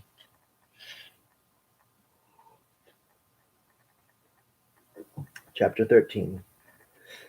In the course of time, Amnon, son of David, fell in love with Tamar, the beautiful sister of Absalom, son of David. So Amnon and Tamar are half-brother and half-sister. Amnon became frustrated to the point of illness on account of his sister Tamar, for she was a virgin, and it seemed impossible for him to do anything to her. This is an example of a sick and twisted sex drive at work. And I think that perhaps this happens tends to happen, I should say, when people have too much leisure, too much wealth. They focus so much on this one drive that they are distracted by it, and it becomes addictions like porn addiction or sex addictions or prostitution. There's all sorts of ways that this normal, healthy human drive that God has blessed us with becomes twisted, abused, amplified, disproportionate in our lives. And that's true of many of other of our drives. Eating is a natural, normal, healthy drive that God has given us, to bless us with, because it's a pleasure to eat, and God blessed us with that pleasure. But gluttony and junk food, eating tons of junk food, obesity, because of this, all these things are a result of overindulgence in one of our natural God-given drives. Sleep, we are called to sleep, but laziness and slothfulness is an overindulgence of that drive. We are to work 6 days and rest 1 day. So here we have this example where the sex drive has grown to inordinate proportion to what it should be. Now Amnon had a friend named Jonadab, son of Shimeah, David's brother. Jonadab was a very shrewd man. He asked Amnon, "Why do you, the king's son, look so haggard morning after morning? Why won't you tell me?" Amnon said to him, "I'm in love with Tamar, my brother Absalom's sister." "Go to bed and pretend to be ill," Jonadab said. "When your father comes to see you, say to him, 'I would like my sister Tamar to come and give me something to eat. Let her prepare the food in my sight, so I may watch her and then eat it from her hand." So Amnon lay down and pretended to be ill. When the king came to see him, Amnon said to him, "I would like my sister Tamar to come to me and make some special bread in my sight, so that I may eat from her hand." David sent word to Tamar at the palace, "Go to the house of your brother Amnon and prepare some food for him." So Tamar went to the house of her brother Amnon, who was lying down. She took some dough, kneaded it, made the bread in his sight, and baked it. Then she took a pan and served him with the bread, but he refused to eat. "Send everyone out of here," Amnon said. So everyone left. Then Amnon said to Tamar, "Bring the food here into my bedroom, so that I may eat from your hand." And Tamar took the bread she had prepared and brought it to her brother Amnon in his bedroom. But when she took it to him to eat it, he grabbed her and said, "Come to bed with me, my sister." "Don't, my brother," she said. "Don't force me. Such a thing should not be done in Israel. Don't do this wicked thing. What about me? Where could I get rid of my disgrace? And what about you? You would be like one of the wicked fools in Israel. Please speak to the king. He will not keep me from being married to you." But he refused to listen to her, and since he was stronger than she, he raped her. Amnon hated her with intense hatred. In fact, he hated her more than he had loved her. Amnon said to her, "Get up and get out." "No," she said to him, "sending me away would be even greater wrong than you have already done to me." See, now she needs to be his wife, or she won't have a husband. If he sends her away, then she's she's done. Um, but he refused to listen to her. He called his personal servant and said, "Get this woman out of here and bolt the door after her." So his servant put her out and bolted the door after her. She was wearing a richly ornamented robe, for this was the kind of garment the virgin daughters of the king wore. Tamar put ashes on her head and tore the ornamented robe she was wearing. She put her head on the she put her hand on her head and went away weeping aloud as she went. Her brother Absalom said to her, "Has Amnon, your brother, been with you?" "Be quiet now, my sister. He is your brother. Don't take this thing to heart." And Tamar lived in her brother Absalom's house, a desolate woman. When King David heard about all this, he was furious. Absalom never said a word to Amnon, either good or bad, but he hated Amnon because he had disgraced his sister Tamar. 2 years later, when Absalom's sheep shearers were at Baal Hazor, near the border of Ephraim, the shearers he invited all the king's sons to come there. Absalom went to the king and said, "Your servant has had shearers come. Will the king and his officials please join me?" "No, my son," the king replied. "All of us should not go. We would only be a burden to you." Although Absalom urged him, he still refused to go, but he gave his blessing. Then Absalom said, "If not, please let my brother Amnon come to us." The king asked, "Why should he go to you?" But Absalom urged him, so he sent with him Amnon and the rest of the king's sons. Absalom ordered his men, "Listen, when Amnon is in high spirits from drinking wine, and I say to you, strike Amnon down, then kill him. Don't be afraid. Have not I given you this order? Be strong and brave." So Absalom's men did as did Amnon what Absalom had ordered. Then all the king's sons got up, mounted their mules, and fled. You just picture that. They're all partying, partying, drinking, drinking, celebrating, celebrating. And then Absalom says, "Kill him." And his men stab um, I forgot his name now. Um, Amnon. They stab Amnon, and all of the other siblings want, "Wait, maybe I'm next." And so they just jump on their mules and scatter in every direction. You can just see the donkeys running all different places. Um, while they were on their way, the report came to David, "Absalom has struck down all the king's sons. Not one of them is left." See, that's what they were thinking. The king stood up, tore his clothes, and lay down on the ground, and all his servants stood by with their clothes torn. But Jonadab, son of Shemiah, David's brother, said, "My lord should not think that they killed all the princes, only Amnon is dead. This has been Absalom's expressed intention ever since the day Amnon raped his sister, Tamar. My lord the king should not be concerned about the report that all the king's sons are dead. Only Amnon is dead." Meanwhile, Absalom had fled. Now, the men standing watch looked up and saw many people on the road west of him coming down the side of the hill. The watchman went and told the king, "I see men in the directions of uh, Horonaim on the side of the hill." Jonadab said to the king, "See, the king's sons are here. It has happened just as your servant said." After he finished speaking, the king's sons came in, wailing loudly. The king, too, and all his servants wept bitterly. Absalom fled and went to Talmai, son of Ahimud, the king of Geshur. But King David mourned for his son every day. After Absalom fled and went to Geshur, he stayed there 3 years. And the spirit of the king longed to go to Absalom, for he was consoled concerning Amnon's death.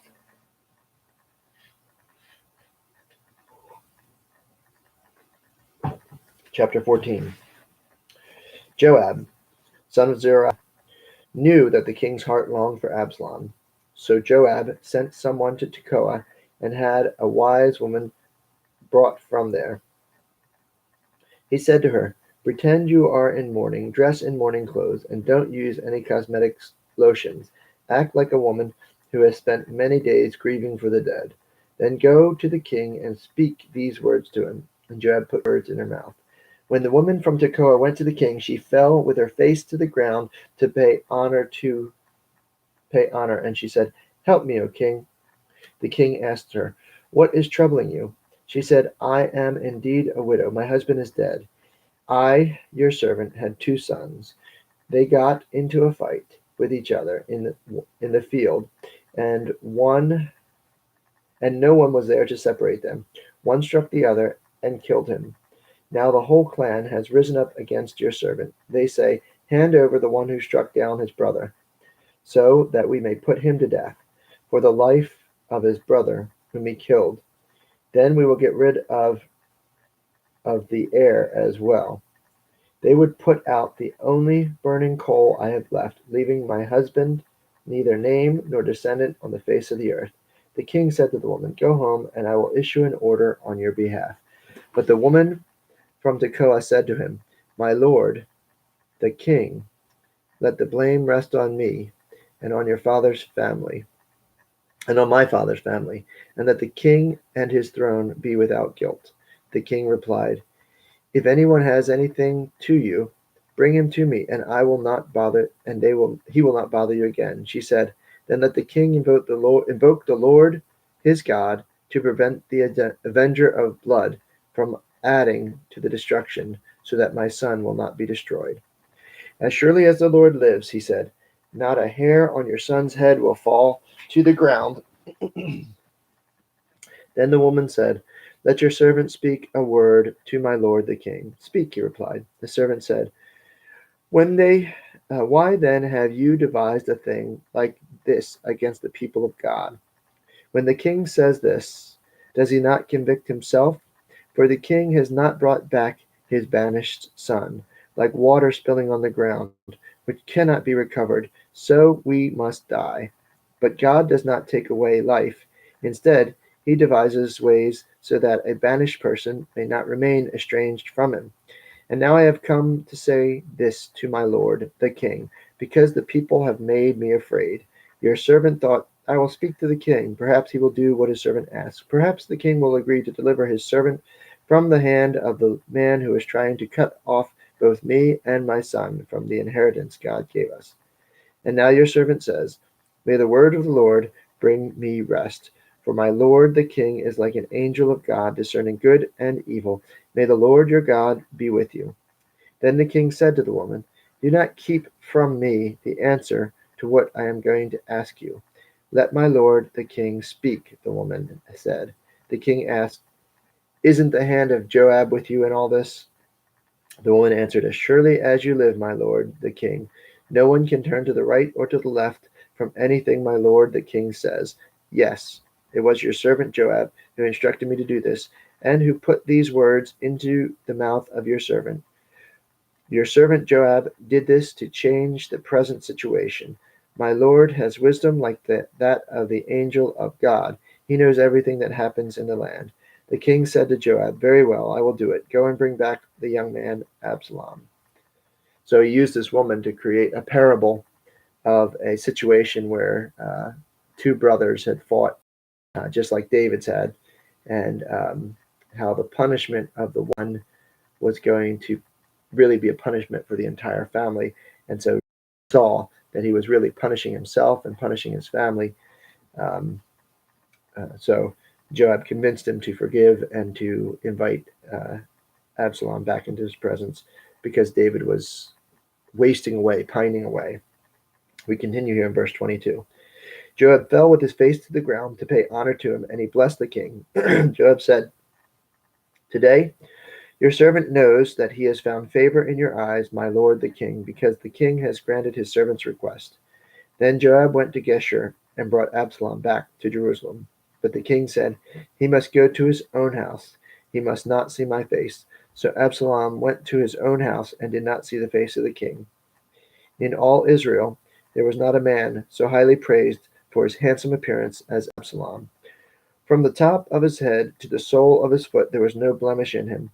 Whenever he cut his hair, the hair of his head, he used to cut his hair from time to time when it became too heavy for him. He would weigh it, and its weight was 200 shekels by the royal standard. That's about 5 pounds. 5 pounds of hair he would cut off at a time. So thick hair is what we're talking about here. A lot of thick hair. 3 sons and a daughter were born to Absalom. The daughter's name was Tamar, and she became a beautiful woman. Absalom lived 2 years in Jerusalem without seeing the face of the king. Then Absalom sent for Joab in order to send him to the king, but Joab refused to come.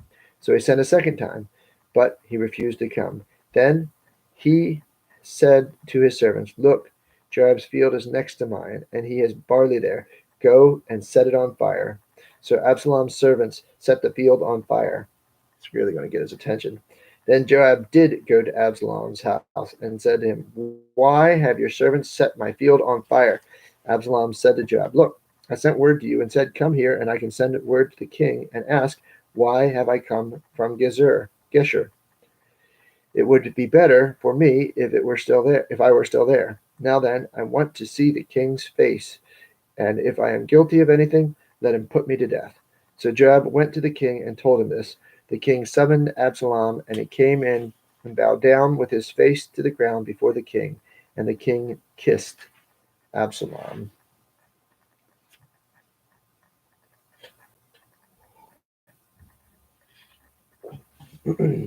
Chapter 15. In the course of time, Absalom provided himself with a chariot and horses, and with 50 men to run ahead of him. He would get up early and stand by the side of the road leading to the city gate. Whenever anyone came with a complaint to be placed before the king for decision, Absalom would call him out. "What town are you from?" He would answer, "Your servant is from one of the tribes of Israel." Then Absalom would say to him, "Look, your claims are valid and proper, but there is no representative of the king to hear you." And Absalom would add, "If only I were appointed judge in the land, then everyone who had a complaint or a case could come to me, and I would see that he gets justice." Also, whenever anyone ever approached to bow down before him, Absalom would reach out his hand and take hold of him and kiss him. Absalom behaved in this way toward all the Israelites who came to the king asking for justice, and he stole their hearts, the hearts of the men of Israel. At the end of 4 years, Absalom said to the king, "Let me go to Hebron and fulfill a vow I made to the Lord. While your servant was living at Geshur in Aram, I made this vow: if the Lord takes me back to Jerusalem, I will worship the Lord at Hebron." The king said to him, "Go in peace." So he went to Hebron. Then Absalom sent secret messengers throughout the tribes of Israel to say, "As soon as you hear the sound of the trumpets, then say, 'Absalom is king in Hebron.'" 200 men from Jerusalem had accompanied Absalom. They had been invited as guests and went quite innocently, knowing nothing about the matter. While Absalom was offering sacrifices, he also sent for Ahithophel, the Gilonite, David's counselor, to come from Gilo, his hometown. And so the conspiracy gained strength, and Absalom's following kept on increasing.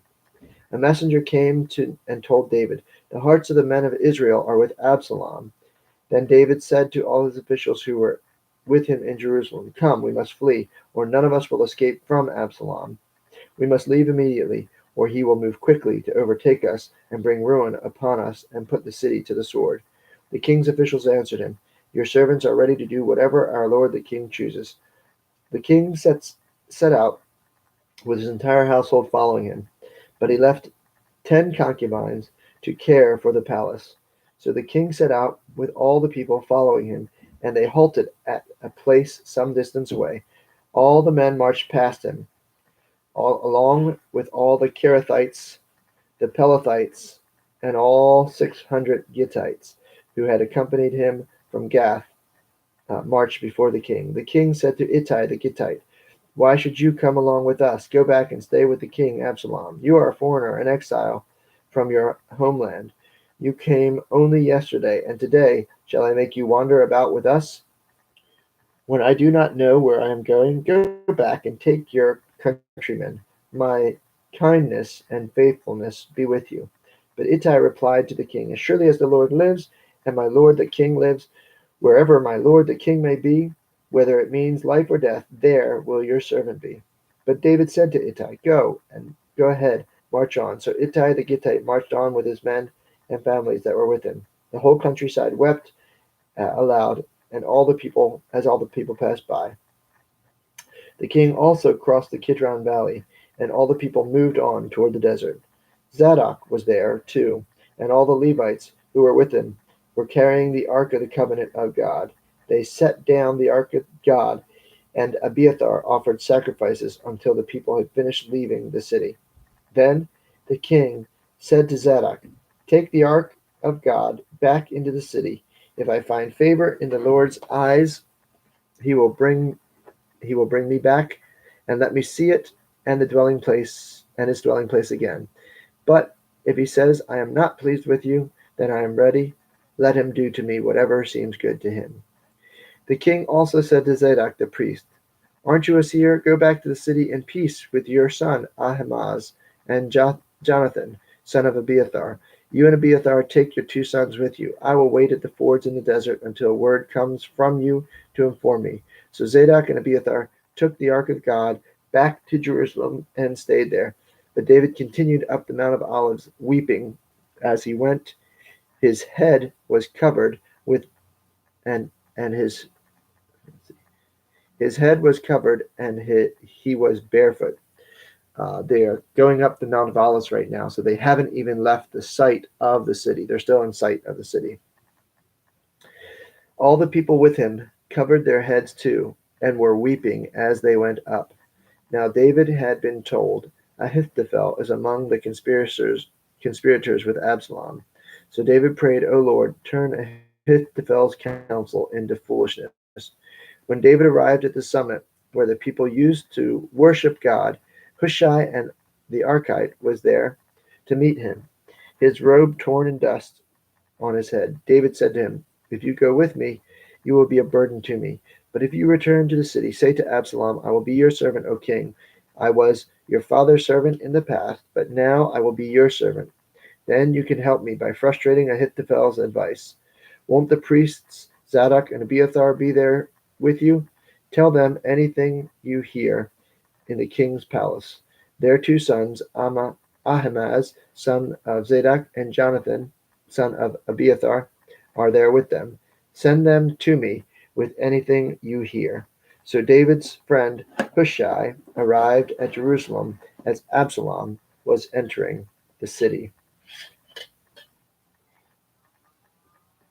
Chapter 16. When David had gone a short distance beyond the summit, there was Ziba, the steward of Mephibosheth, waiting to meet him. He had a string of donkeys saddled and loaded with 200 loaves of bread, 100 cakes of raisins, 100 cakes of figs, and skin wine. The king asked Ziba, "Why have you brought these?" Ziba answered, "The donkeys are for the king's household to ride on. The bread and fruit are for the men to eat. The wine is to refresh those who become exhausted in the desert." The king then asked, "Where is your master's grandson?" Ziba said to him, "He is staying at Jerusalem because he thinks, 'Today the house of Israel will give me back my grandfather's kingdom.'" So you see, this servant who David put in charge is loyal to David. But Mephibosheth, Saul's grandson, Jonathan's son, is not loyal to David in any sense. He is looking to reestablish his own kingdom, and this is a fatal mistake here. Then the king said to Ziba, "All that belonged to Mephibosheth is now yours." "I humbly bow," Ziba said. May I find favor in your eyes, my lord the king. As King David approaches Bahurim, a man from the same clan as Saul's family came out from there. His name was Shimei, son of Gerar, and he cursed as he came out. He pelted David and all the king's officials with stones. Though all the troops and the special guard were on David's right and left, as he cursed, Shimei said, Get out, you man of blood, you scoundrel. The Lord has repaid you for all the blood you shed in the household of Saul, in whose place you have reigned. The Lord has handed the kingdom over to your son Absalom. You have come to ruin because you are a man of blood. Then Abishai, son of Zeruiah, said to the king, Why should this dead dog curse the Lord my king? Let me go over there and cut off his head. But the king said, What do you and I have in common, you sons of Zeruiah? Is he cursed? If he is cursing because the Lord said to him, Curse David, who can ask, Why do you do this? David then said to Abishai and his officials, My son, who is my own flesh, is trying to take my life. How much more then this Benjaminite? Leave him alone. Let him curse, for the Lord has told him to. It may be that the Lord will see my distress and repay me with good for the cursing I am receiving today. So David and his men continued along the road while Shimei was going along the hillside opposite him, cursing as he went, and throwing stones at him, and showering him with dirt. The king and all the people with him arrived at their destination exhausted, and there he refreshed himself. Meanwhile, Absalom and all the men of Israel came to Jerusalem, and Ahithophel was with him. Then Hushai the Archite, David's friend, went to Absalom and said to him, Long live the king! Long live the king! Absalom asked Hushai, Is this how you show your friend? Is this the love you show your friend? Why didn't you go with your friend? Hushai said to Absalom, No, the one chosen by the Lord, by these people, and by all the men of Israel, his I will be, and I will remain with him. Furthermore, whom shall I serve? Should I not serve the son just as I served your father? So I will serve you. Absalom said to Ahithophel, Give us your advice. What should we do? Ahithophel answered, Lie with your father's concubines, whom he left to take care of the palace. Then all Israel will hear that you have made yourself a stench in your father's nostrils, and the hands of everyone with you will be strengthened. So they pitched a tent for Absalom on the roof, and he lay with his father's concubines in the sight of all Israel. That's a sign that the new king has come. He would take the old king's concubines and sleep with them. And so he's basically making a statement here. I'm the new boss. That's not something you can fake. Now in those days, the advice of Ahithophel gave was like that of one who inquires of God. That was how both David and Absalom regarded all of Ahithophel's advice. Chapter 17. Ahithophel said to Absalom, I would choose 12,000 men and set out tonight in pursuit of David. I would attack him while he is weary and weak. I would strike him with terror, and then all the people with him will flee. I would strike down only the king and bring all the people back to you. The death of the man you seek will mean the return of all. All the people will be unharmed. The plan seemed good to Absalom and to all the elders of Israel. But Absalom said, Summon also Hushai the Archite, so that we can hear what he has to say. When Hushai came to him, Absalom said, Ahithophel has given this advice. Should we do what he says? If not, give us your opinion. Hushai replied to Absalom, The advice Ahithophel has given is not good this time. You know your father and his men, they are fighters, as a fierce and wild and as wild and as fierce and as wild as a wild bear robbed of her cubs. Besides, your father is an experienced fighter. He will not spend the night with his troops. Even now, he is hidden in some cave or in some other place. If he should attack, if he should attack your troops first, whoever hears about it will say, 'There has been a slaughter among the troops who followed Absalom.' Then even the bravest soldier, whose heart is like a lion, the heart of a lion, will melt with fear, for all Israel knows your father is a fighter, and that he and those with him are brave. So I advise you, let all Israel from Dan to Beersheba, as numerous as the sand on the seashore, be gathered to you, with you yourself, leading them into battle." He's playing on his pride, on Absalom's pride. "Then we will attack him, wherever he may be found, and we will fall on him as dew settles on the ground. Neither he nor any of his men will be left alive. If he withdraws into a city, then all Israel will bring ropes to that city, and we will drag it down to the valley until not even a piece of it can be found." Absalom and all the men of Israel said, "The advice of Hushai the Archite is better than Ahithophel from the Lord, for the Lord had determined to frustrate the good advice of Ahithophel in order to bring disaster on Absalom." Hushai and told Zadok and Abiathar, the priests, "Ahithophel has advised Absalom and the elders of Israel to do such and such, but I have advised them to do so and so. Now send a message immediately and tell David, 'Do not spend the night at the fords in the desert. Cross over without fail, or the king and all the people with him will be swallowed up.'" Jonathan and Ahimaaz were staying at Enrogel. A servant girl was to go and inform them, and they were to go and tell King David, for they could not risk being seen entering the city. But a young man saw them and told Absalom. So the two of them left quickly and went to the house of the man Bahurim. He had a well in his courtyard, and they climbed down into it. His wife took a covering and spread it out over the well and scattered grain over it. No one knew anything about it. When Absalom's men came to the woman at the house, they asked, "Where are Ahimaaz and Jonathan?" The woman answered, "They crossed over the brook." The men searched but found no one, so they returned to Jerusalem. After the men had gone, the two climbed out of the well and went to inform King David.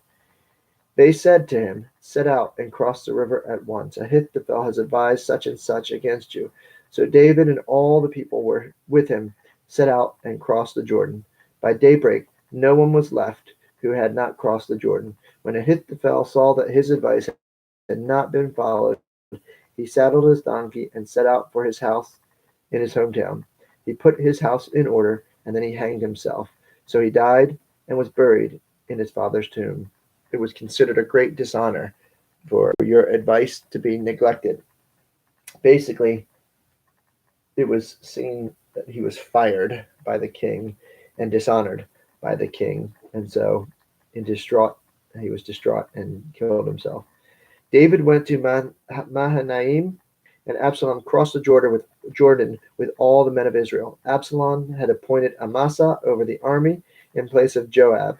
Amasa was the son of a man named Jether, an Israelite, who had been married to Abigail, the daughter of Nahash, the sister of Zeruiah, the mother of Joab. The Israelites and Absalom camped in the land of Gilead. When David came to Mahanaim, Shobi, son of Nahash, from Rabbah of the Ammonites, and Machir, son of Amiel, from Lodabar, and Barzillai, the Gileadite, from Rogelim, brought bedding and bowls and articles of pottery. They also brought wheat and barley flour and roasted grain, beans and lentils, honey and curds, sheep and cheese from cow's milk for David and his people to eat. For they said, "The people have become hungry and tired and thirsty in the desert."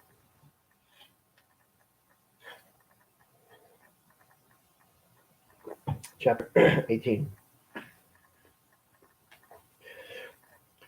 David mustered the men who were with him and appointed over them commanders of thousands and commanders of hundreds, David sent the troops out, a third under the command of Joab, a third under Joab's brother Abishai, son of Zeruiah, and the third under Ittai the Gittite. The king told the troops, I myself will surely march out with you. But the men said, You must not go out. If we are forced to flee, they won't care about us. Even if half of us die, they won't care. But you are worth more than 10,000 of us. It would be better now for you to give us support from the city. The king answered, I will do whatever seems best to you. So the king stood beside the gate, while all the men marched out in units of hundreds and thousands. The king commanded Joab, Abishai, and Ittai, Be gentle with the young man Absalom for my sake. And all the troops heard the king giving orders concerning Absalom to each of the commanders. The army marched into the field to fight Israel, and the battle took place in the forest of Ephraim. There the army of Israel was defeated by David's men, and the casualties that day were great, 20,000 men. The battle spread out over the whole countryside, and the forest claimed more lives that day than the sword. Now Absalom happened to meet David's men. He was riding his mule, and as his mule went under a thick branches of a large oak, Absalom's head got caught in the tree. He was left hanging in midair. While the mule kept riding, when one of the men saw this, he told Joab, I saw Absalom hanging in an oak tree. Joab said to the man who had told him this, What? You saw him? Why didn't you strike him to the ground right there? Then I would have had to give you 10 shekels of silver and a warrior's belt. But the man replied, Even 1,000 shekels that were weighed out in my hands, I would not lift my hand against the king's son. He remembers what happens when you kill people that the king doesn't want you to kill. In our hearing, the king commanded you and Abishai and Ittai, protect the young man Absalom for my sake. And if I had put my life in jeopardy, and nothing is hidden from the king, you would have kept your distance from me. Joab said, I'm not going to wait like this for you. So he took 3 javelins in his hand and plunged them into Absalom's heart, while Absalom was still alive in the oak tree. And 10 of Joab's armor-bearers surrounded Absalom and struck him and killed him. Then Joab sounded the trumpet, and the troops stopped pursuing Israel, for Joab halted them. Then they took Absalom, threw him into a big pit in the forest, and piled up a large heap of rocks over him. Meanwhile, all the Israelites fled to their homes. During his lifetime, Absalom had taken a pillar and erected it in the king's valley as a monument to himself, for he thought, I have no son to carry on the memory of my name. He named the pillar after himself, and it is called Absalom's monument to this day.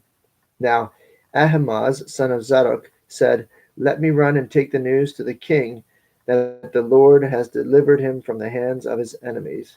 You are not the one to take the news today, Joab said to him. You may take the news another time, but you must not do it today, because the king's son is dead. Remember how the king will probably react to this? Then Joab said to a Cushite, that's a foreigner. Cush is that Egypt? Mitzrayim is Egypt. But anyway, Cush is a foreign land. So go and tell the king what you have seen. The Cushite bowed down before Joab and ran off. Ahimaaz, son of Zadok, again said to Joab, Come, that we may come. What may, please, let me run behind the Cushite. But Joab replied, My son, why do you want to go? You don't have any news that will bring you reward.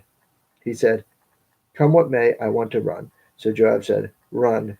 Then Ahimaaz ran by the way of the plain and outran the Cushite. While David was sitting between the inner and outer gates, the watchman went up on the roof of the gateway by the wall. As he looked out, he saw a man running alone. The watchman called out. The king reported it. The king said, If he is alone, he must have good news. And the man came closer and closer. Then the watchman saw another man running, and he called down to the gatekeeper, Look, another man is running alone. The king said, He must be bringing good news too. The watchman said, It seems to me that the first one runs like Ahimaaz, son of Zadok. He's a good man, the king said. He comes with good news. Then Ahimaaz called out to the king. All is well. He bowed down before the king with his face to the ground and said, Praise be to the Lord your God. He has delivered up the man who lifted his hands against my lord the king. The king asked, Is the young man Absalom safe? See, he's not worried about his troops. He's not worried about his people. He's not even worried about the outcome. He's just worried about Absalom. This is a problem. Uh, Ahimaaz answered, I saw great confusion just as Joab was about to send the king's servants to me, your servant, but I don't know what it was. The king said, Stand aside and wait here. So he stepped aside and stood there. Then the Cushite arrived and said, My lord, the king, hear the good news. The Lord has delivered you today from all who rose up against you. The king asked the Cushite, Is the young man Absalom safe? The Cushite replied, May the enemies of my lord and the king who rise up to harm you be like that. He went up to his room over the gateway and wept.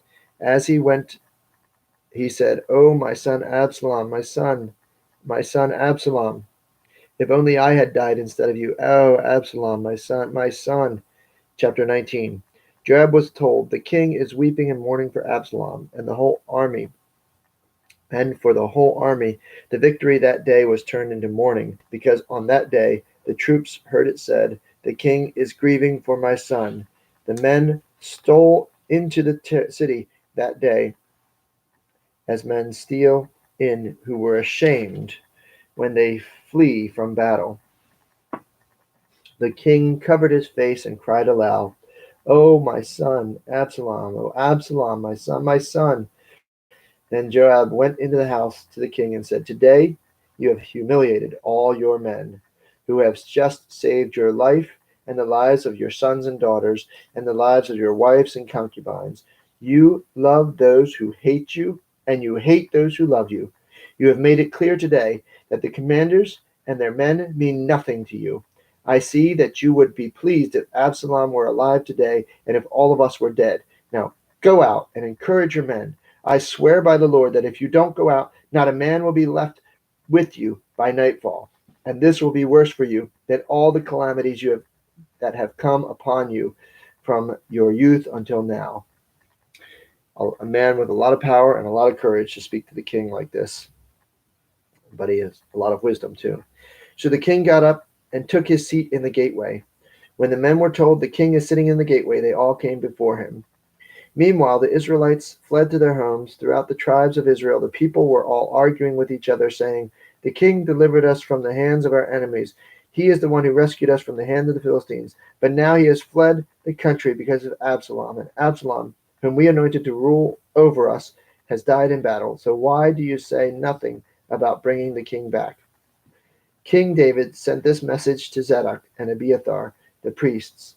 Ask the elders of Judah, why should you be the last to bring the king back to his palace, since what is being said throughout Israel has reached the king at his quarters? You, my brothers, are my own flesh and blood. So why should you be the last to bring back the king and say to Amasa, Are you not my own flesh and blood? May God deal with me, be it ever so severely, if from now on you are not the commander of the army in place of Joab. He won over the hearts of all the men of Judah as though they were one man. They sent word to the king, Return, you and all your men. The king returned and went as far as the Jordan. Now, the men of Judah had come to Gilgal to go and meet the king and bring him across the Jordan. Shimei, son of Gera, the Benjaminite from Bahurim, hurried down with the men of Judah to meet the king. With him were 1,000 Benjaminites, along with Ziba, the steward of Saul's household, and his 15 sons and 20 servants. They rushed to the Jordan where the king was. They crossed at the ford to take the king's household over and do whatever he wished. When Shimei, son of Gera, crossed the Jordan, he fell prostrate before the king and said to him, May my lord not hold me guilty.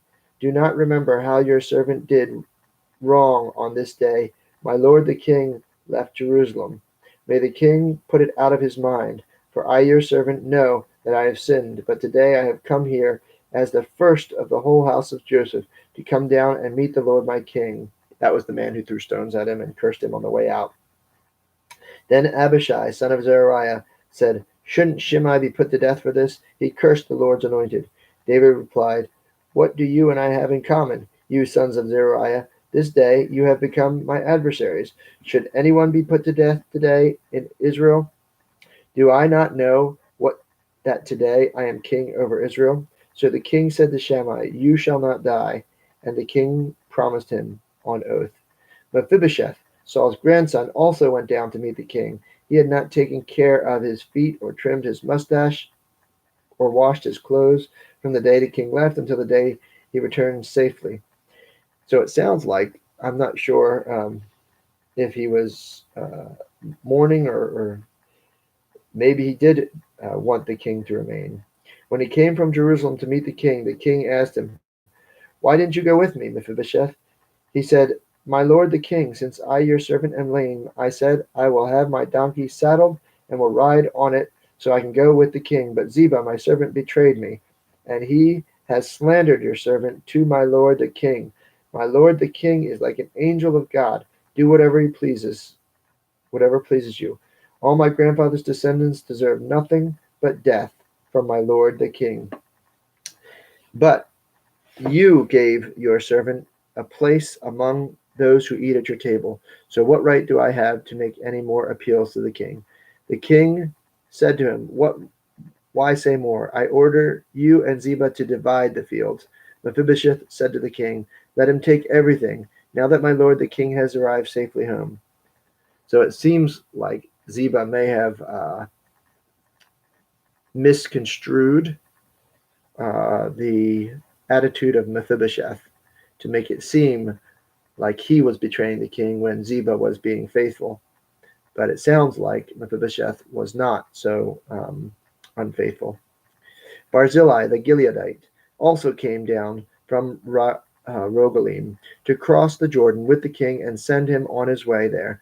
Now Barzillai was a very old man, 80 years of age.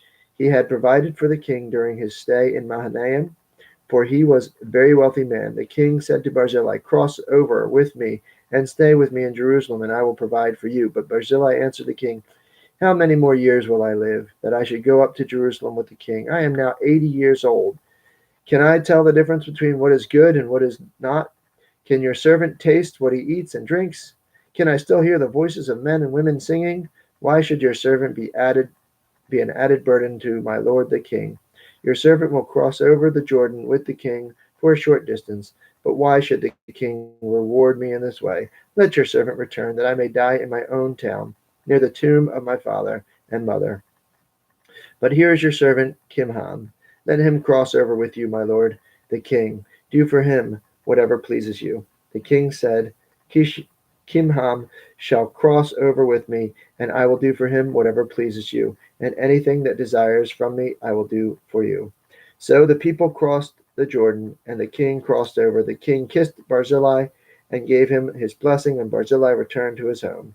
When the king crossed over to Gilgal, Kimham crossed with him. All the troops of Judah and half the troops of Israel had taken the king over. Soon all the men of Israel were coming to the king and saying to him, "Why did our brothers, the men of Judah, steal the king away and bring him and his household across the Jordan together with all his men?" All the men of Judah answered the men of Israel, "We did this because the king is closely related to us. Why are you angry about it? Have we eaten any of the king's provisions? Have we taken anything for ourselves?" When the men of Israel answered the men of Judah, Then the men of Israel answered the men of Judah, "We have 10 shares in the king, and besides, we have greater claim on David than you have. So why do you treat us with contempt? Were we not the first to speak of bringing back our king?" But the men of Judah responded even more harshly than the men of Israel. Now they're fighting over him. One of the things that's interesting about Jesus' ministry is when he gets very popular, he seems very unmoved by it. He often does something that makes him unpopular, uh, or he avoids the crowds where his popularity is highest. And I think part of that is because of the fickle nature of crowds. And so we can see it here. These people were against David when they were for Absalom. The Absalom's killed, and then all of a sudden now they're fighting over David, and it's almost it's borderline ludicrous as these people are fighting over him. But one other thing I wanted to point out here was Absalom's death, the manner of his death. When he goes under, they made a big deal about the thickness of his hair and how much hair he had. When he goes under this tree and the branches get caught up in his hair and he gets tangled and he's hanging from the branches here. He's hanging from a tree. And I think it's in Chronicles, when we get to the Chronicles, which retells this story, it will explain that and remind us that anybody who's hung from a tree is considered to be judged by God. And so we saw that, or we'll see that again when we read the story of Esther. We see that here, and then ultimately, of course, Christ will fulfill that imagery on the cross, which is considered to be a tree because it's made of wood. And so when Jesus is hung on that cross, he's considered judged by God. And so that's one of the things that the imagery that stands out. Chapter 20. Now a troublemaker named Sheba, son of Bichri, a Benjaminite, happened to be there. He sounded the trumpet and shouted, "We have no share in David, no part in Jesse's son. Oh, every man to his tent, O Israel." So all the men of Israel deserted David to follow Sheba, son of Bichri. The men of Judah stayed by their king all the way from Jordan to Jerusalem. When David returned to his place in Jerusalem, he took the 10 concubines he had left to care for the palace and put them in a house under guard. He provided for them but did not lie with them. They were kept in confinement till the day of their death, living as widows. One of the passages we read in Leviticus said, if a man divorces his wife and another man marries that wife, the original husband can never go back to that wife. Absalom married these concubines in public view of everyone, and so in a sense they are ineligible to be the king's wives anymore, concubines. Verse 4, then the king said to Amasa, summon the men of Judah to come to me within 3 days and be here yourself. When Amasa went to summon the Judah, he took longer than the time the king had set for him. David said to Abishai, now Sheba, son of Bichri, will do us more harm than Absalom did. Take your master's men and pursue him, where he will find fortified cities and escape from us. So Joab's men and the Kerethites, the Pelethites, and all the mighty warriors went out under the command of Abishai. They marched out from Jerusalem to pursue Sheba, son of Bichri. While they were at the great rock of Gibeon, Amasa came to meet them. Joab was wearing a military tunic, and strapped over it at his waist was a belt with a dagger in its sheath. He stepped forward, and it dropped out of its sheath. Joab said to Amasa, how are you, my brother? Then Joab took Amasa by the beard, with the right hand to kiss him. And Amasa was not on his guard against the dagger in Joab's hand. And Joab plunged it into his belly, and his intestines spilled out on the ground. Without being stabbed again, Amasa died. Then Joab and his brother Abishai pursued Sheba, son of Bichri. Let me read that section again with a knife. I was a little confused by that. Verse 8. While they were at the great rock of Gibeon, Amasa came out to meet them. Joab was wearing his military tunic, and strapped over it at his waist was a belt with a dagger in its sheath. He stepped forward. It dropped out of its sheath. So it's hidden under his sheet. It's hidden under his clothing. He pulls it out, or it drops out into his hand. And he gets it ready, basically, is what he's saying. And then he stabs him. So it looks like he's unarmed. One of Joab's men stood beside Amasa and said, whoever favors Joab and is for David, let him follow Joab. Amasa lay wallowing in his blood in the middle of the road, and the men saw that all the troops came to a halt there. When he realized that everyone who came up to Amasa stopped, he dragged him from the road into a field and threw a garment over him. After Amasa had been removed from the road, all the men went on with Joab to pursue Sheba, son of Bichri. Sheba passed through all the tribes of Israel to Abel Beth Maachah and through the entire region of the Berites, who gathered together and followed him. All the troops with Joab came and besieged Sheba in Abel Beth Maachah.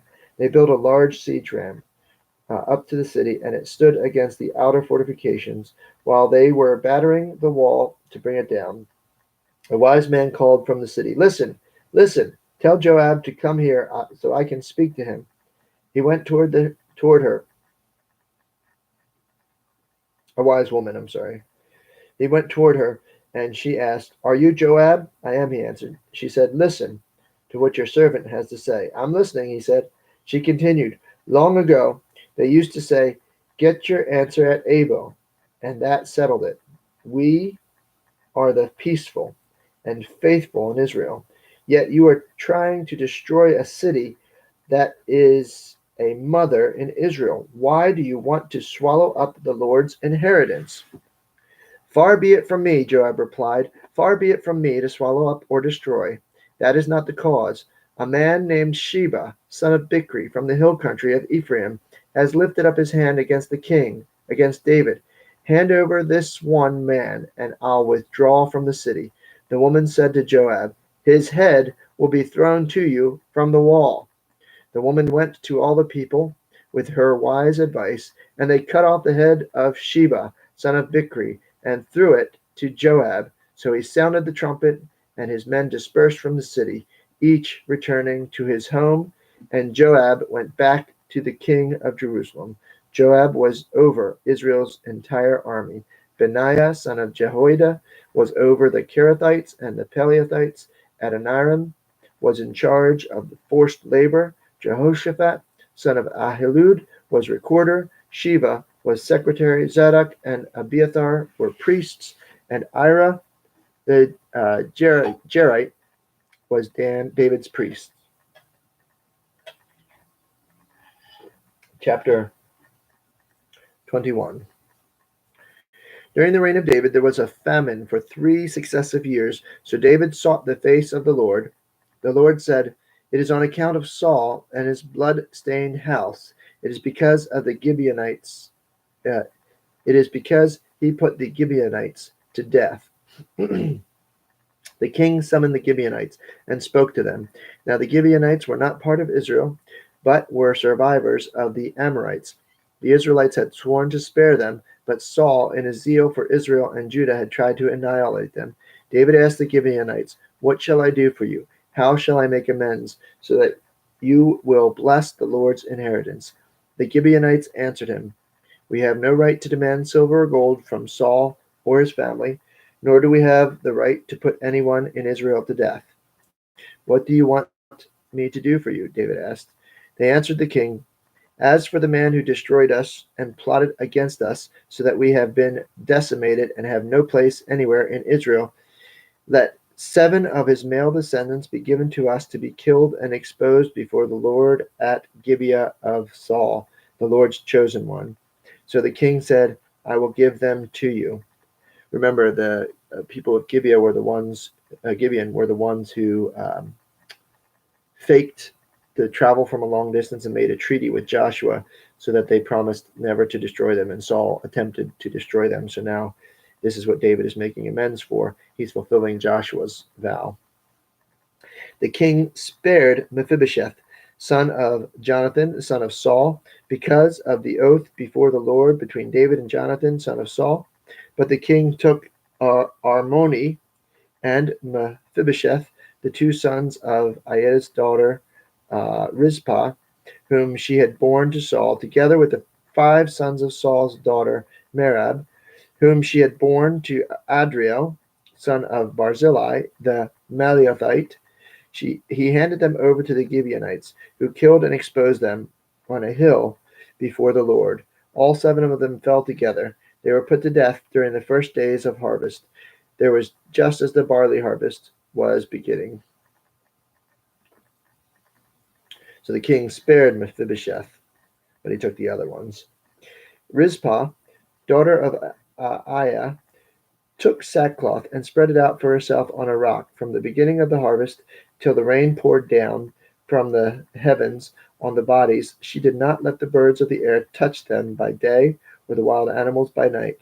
When David was told that Aiah's daughter Rizpah, Saul's concubine, had done, he went and took the bones of Saul and his son Jonathan from the citizens of Jabesh Gilead. They had taken them secretly from the public square at Bethshan, where the Philistines had hung them after they struck down Saul from Gilboa. David brought the bones of Saul and his son Jonathan from there, and the bones of those who had been killed and exposed uh, were gathered up. They buried the bones of Saul and his son Jonathan in the tomb where Saul's father at Kish at Zelah in Benjamin, and did everything the king commanded after that. God answered prayer on behalf of the land. Once again, there was battle between the Philistines and Israel. David went down with his men to fight against the Philistines, and he became exhausted. And Ishbi-Benob, one of the descendants of Rapha, wore a bronze spearhead, whose bronze spearhead weighed 300 shekels, and that is about 7.5 pounds, and who was armed with a new sword, said he would kill David. But Abishai, son of Zeruiah, came to David's rescue, and he struck the Philistine down and killed him. David's men swore to him, saying, "Never again will you go out with us to battle, so that the lamp of Israel will not be extinguished." In the course of time, there was another battle with the Philistines at Gob. At that time, Sibbecai, the Hushathite, killed Saph, one of the descendants of Rapha. In another battle with the Philistines at Gob, Elhanah, son of Jarad Oregim, the Bethlehemite, killed Goliath, the Gittite, who had a spear with his shaft like a weaver's rod. In still another battle, which took place at Gath, there was a huge man with 6 fingers on each hand and 6 toes on each foot, 24 in all. He was also a descendant of Rapha. When he turned to Israel, Jonathan, son of Shimeah, David's brother, killed him. These 4 were descendants of Rapha in Gath, and they fell at the hands of David and his men.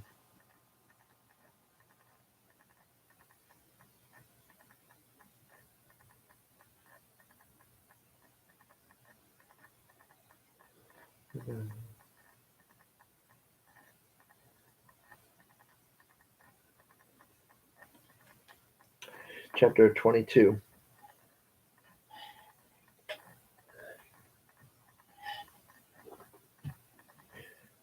David sang to the Lord the words of this song when the Lord delivered him from the hand of all his enemies and from the hand of Saul.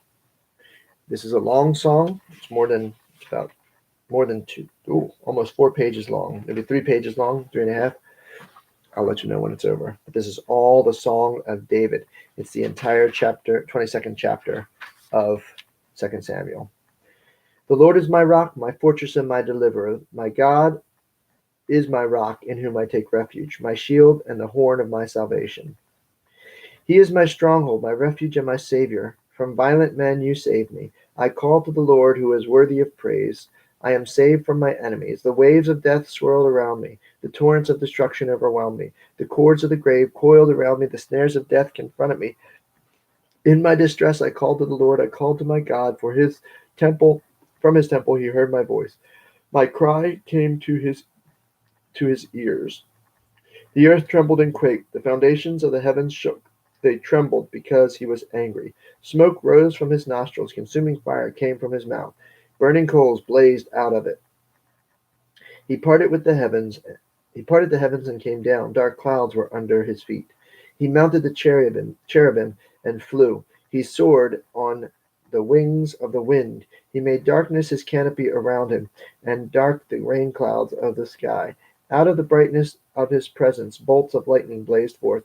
The Lord thundered from heaven. The voice of the Most High resounded. He shot arrows and scattered the enemies. Bolts of lightning routed them. The valleys of the sea were exposed, the foundations of the earth laid bare at the rebuke of the Lord, at the blast of the breath of his nostrils. He reached down from on high and took hold of me. He drew me out of deep waters. He rescued me from my powerful enemy, from my foes who were too strong for me. They confronted me in the day of my disaster, but the Lord was my support. He brought me up out of into a spacious place. He rescued me and he delighted in me. The Lord has dealt with me according to my righteousness, according to my cleanness of of my hands he has rewarded me. For I have kept the ways of the Lord. I have not done evil by turning from my God. All his laws are before me. I have not turned away from his decrees. I have been blameless before the Lord and have kept myself from sin. The Lord has rewarded me according to my righteousness, according to my cleanness in his sight. To the faithful, you show yourself faithful. To the blameless, you show yourself blameless. To the pure, you show yourself pure. But to the crooked, you show yourself shrewd. You save the humble, but your eyes are on the haughty to bring them low. You are my lamp, O Lord. The Lord turns my darkness into light. With your help, I can advance against a troop. With my God, I can scale a wall. As for the Lord, his way is perfect. The word of the Lord is flawless. He is a shield for all who take refuge in him. For who is God besides the Lord, and who is the rock except our God? It is God who arms me with strength and makes my way perfect. He makes my feet like the feet of a deer. He enables me to stand on the heights. He trains my hands for battle. My arms can bend a bow of bronze. You give me your shield of victory. You stoop down and make me great. You broaden the path beneath me so that my ankles do not turn. I pursued my enemies and crushed them. I did not turn back till they were destroyed. I crushed them completely, and they could not rise. They fell beneath my feet. You armed me with strength for battle. You made my adversaries bow at my feet. You made my enemies and turn their backs in flight, and I destroyed my foes. They cried for help, but there was no one to save them. To the Lord, but he did not answer. I beat them as fine as the dust of the earth. I pounded and trampled them like mud in the streets. You have delivered me from the attacks of my people. You have preserved me as the head of nations. People I did not know are subject to me, and foreigners come cringing to me. As soon as they hear me, they obey me. They all lose heart. They come trembling from their strongholds. The Lord lives. Praise be to my rock. Exalted God, the rock, my Savior. He is the God who avenges me, who puts the nations under me, who sets me free from my enemies. You exalted me above my foes. From violent men you rescued me. Therefore I will praise you, O Lord, among the nations. I will sing praises to your name. He gives his king great victories. He shows unfailing kindness to his anointed, to David and his descendants forever. That ends the Song of David. Chapter 23 begins. These are the last words of David, and they are also in poetic form, though not nearly as long. It says, These are the last words of David. The oracle of David, son of Jesse, the oracle of a man exalted by the Most High, the man anointed by God, the God of Jacob, Israel's singer of songs. The Spirit of the Lord spoke through me. His word was on my tongue. The God of Israel spoke. The rock of Israel said to me, when one rules over men in righteousness, when he rules in the fear of God, he is like the light of morning at sunrise on a cloudless morning, like the brightness after the rain that brings the grass from the earth. Is not my house right with God? Has he not made with me an everlasting covenant, arranged and secured every part? Will he not bring to fruition my salvation and grant me my every desire? But evil men are all to be cast aside like thorns, which are not gathered with the hand. Whoever touches thorns uses a tool of iron or a shaft or a spear. They are burned up where they lie. That's the end of David's Song of Last Words. We pick up in 23, verse 8, a list of David's mighty men. These are the names of David's mighty men. That's the list of his great warriors, the ones that were with him. And one of them in particular should stand out because we know him. He was murdered by David, and David stole his wife, Uriah. These are the names of David's mighty men. Josheb Bashabeth, a Tachmonite, was a chief of 3. He raised his spear against 800 men, whom he killed in one encounter. Next to him was Eleazar, son of Dodai, an Ahohite. As one of the 3 mighty men, he was with David when they taunted the Philistines gathered at Pas Dammim for battle. Then the men of Israel retreated, but he stood his ground and struck down the Philistines till his hand grew tired and froze to the sword. The Lord brought about a great victory that day. The troops returned to Eleazar, but only to strip the dead. Next to him was Shammah, son of Agi the Hazarite. When the Philistines banded together at a place where there is a field full of lentils, Israel's troops fled from them. But Shammah took his stand in the middle of the field. He defended it and struck down the Philistines at the Lord, and the Lord brought about a great victory. During the harvest time, 3 of the 30 chief men came down to David at the cave of Adullam, while the band of Philistines was encamped in the valley of Rephaim. At that time, David was in the stronghold, and the Philistine garrison was at Bethlehem. David longed for the water and said, "Oh, that someone would get me a drink of water from the well near the gate of Bethlehem." So the 3 mighty men broke through the Philistine lines, drew water from the well near the gate of Bethlehem, and carried it back to David. But he refused to drink it. Instead, he poured it out on the ground, poured it out before the Lord. "Far be it from me, O Lord, to do this," he said. Is it not the blood of men who went at the risk of their lives?" And David would not drink it. Such were the exploits of the 3 mighty men. Abishar, the brother of Joab, son of Zeruiah, was chief of the 3. He raised his spear against 300 men, whom he killed, and so he became famous as the 3. Was he not held in greater honor than the 3? He became their commander, even though he was not included among them. By the way, this reminds me a good deal of Alexander Dumas' book, The 3 Musketeers. There are 3 musketeers, and D'Artagnan is the 4th, and they did great exploits, and so it's sort of reminiscent of that book. Who knows if Alexander Dumas didn't get some of his ideas from this group.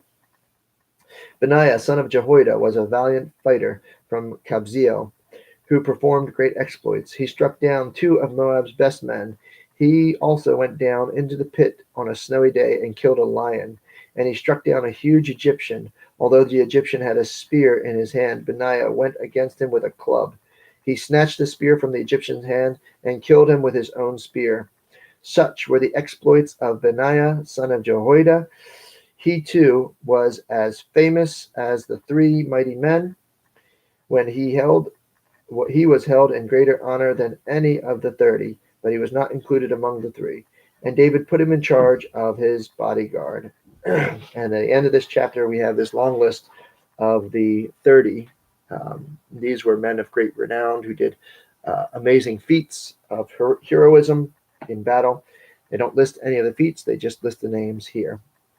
Among the 30 were Asahel, the brother of Joab, Elkanah, son of Dodo from Bethlehem, Shema, the Harodite, Elika, the Harodite, Helez, the Paltite, Ira, son of Ikash from Tekoa, Abiazar, son of Anathoth, Mebunai, the Hushathite, Zalmon, the Ahohite, Maharai, the Netrophathite, Helad, son of Banah, the Netaphathite,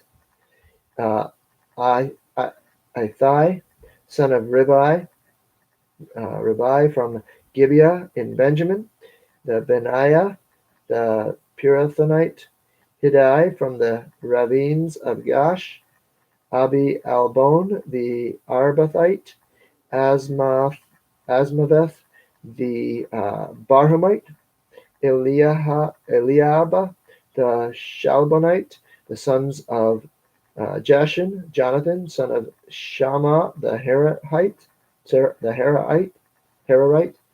Ahiam, son of Sherar the Hararite, Eliphelet,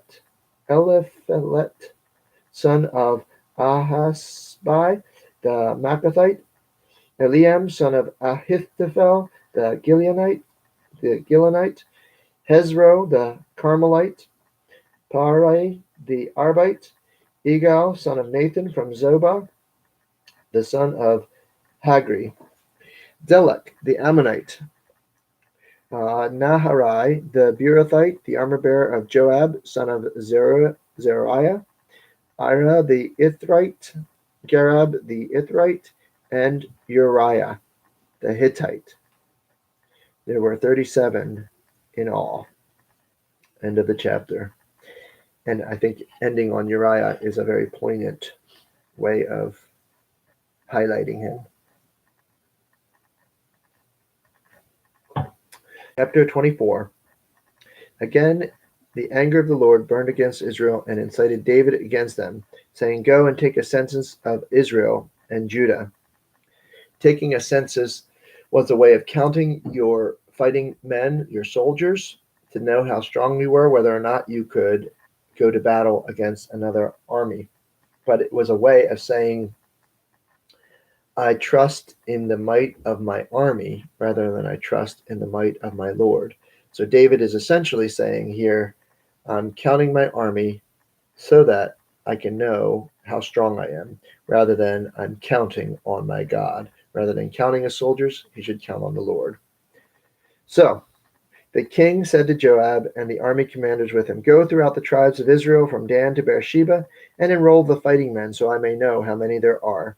But Joab replied to the king, May the Lord your God multiply the troops 100 times over, and may the eyes of my lord the king see it. But why does the lord the king want to do such a thing? The king's word, however, overruled Joab and the army commanders. So they left the presence of the king to enroll the fighting men of Israel. After crossing the Jordan, they camped near Aroer, south of the town in the gorge, and then went through Gad and on to Jazer. They went through Gilead and the region of Tahtim Hodshi, and on to Dan-Jan, and around toward Sidon. Then they went toward the fortress of Tyre and all the towns of the Hivites and the Canaanites. Finally, they went on to Beersheba and the Negev of Judah. After they had gone through the entire land, and if you followed that, sort of like a counterclockwise circle around the country, after they had gone through the entire land, they came back to Jerusalem at the end of 9 months and 20 days. Joab to the king in Israel, there were 800,000 able-bodied men who could handle a sword, and in Judah 500,000. So Judah is almost an equivalent, it's almost split half and half. Judah has grown in size and stature. They make 500,000, whereas the rest together make 800,000. David was conscience-stricken after he had counted the fighting men, and he said to the Lord, I have sinned greatly in what I have done. Now, O Lord, I beg you, take away the guilt of your servant. I have done a very foolish thing. Before David got up the next morning, the word of the Lord had come to Gad, the prophet, David's seer. So at this point, it sounds like Nathan may have died, and Gad has replaced him as the prophet. Go and tell David, this is what the Lord says. I'm giving you 3 options to choose one. Three options. Choose one of them for me to carry out against you.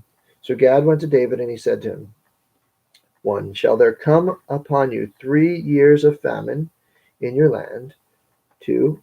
3 months of fleeing from your enemies while they pursue you? Or 3. 3 days of plague in your land? Now then, think it over and decide how I should answer the one who sent me. David said to Gad, I am in deep distress. Let us fall into the hands of the Lord, for his mercy is great, but do not let me fall into the hands of men. So the Lord sent a plague on the land from the morning from that morning until the end of the time designated, the 70,000 of the people from Dan to Beersheba died. When the angel stretched out his hand toward Jerusalem, the Lord was grieved because of the calamity, and said to the angel who was afflicting the people, Enough, withdraw your hand. And the angel of the Lord was then at the threshing floor of Araunah the Jebusite. When David saw, by the way, that threshing floor will come back into play later. When David saw the angel who was striking down the people, he said to the Lord, I am the one who has sinned and done wrong. These are but sheep. What have they done? Let your hand fall upon me and my family.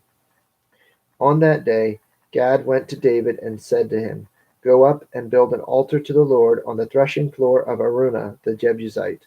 So David went up, and as the Lord had commanded through Gad, when Araunah looked and saw the king and his men coming toward him, he went out and bowed down before the king with his face to the ground. And Araunah said, Why has my lord the king come to his servant? To buy your threshing floor, David answered, so I can build an altar to the Lord, that the plague on the people may be stopped. Araunah said to David, Let my lord the king take whatever pleases him and offer it up. Here are oxen for a burnt offering, and here are the threshing sledges and ox yokes for wood. O king, Araunah gives all this to the king. Araunah also said, May the Lord your God accept you. But the king replied to Araunah, No, I insist on paying for it.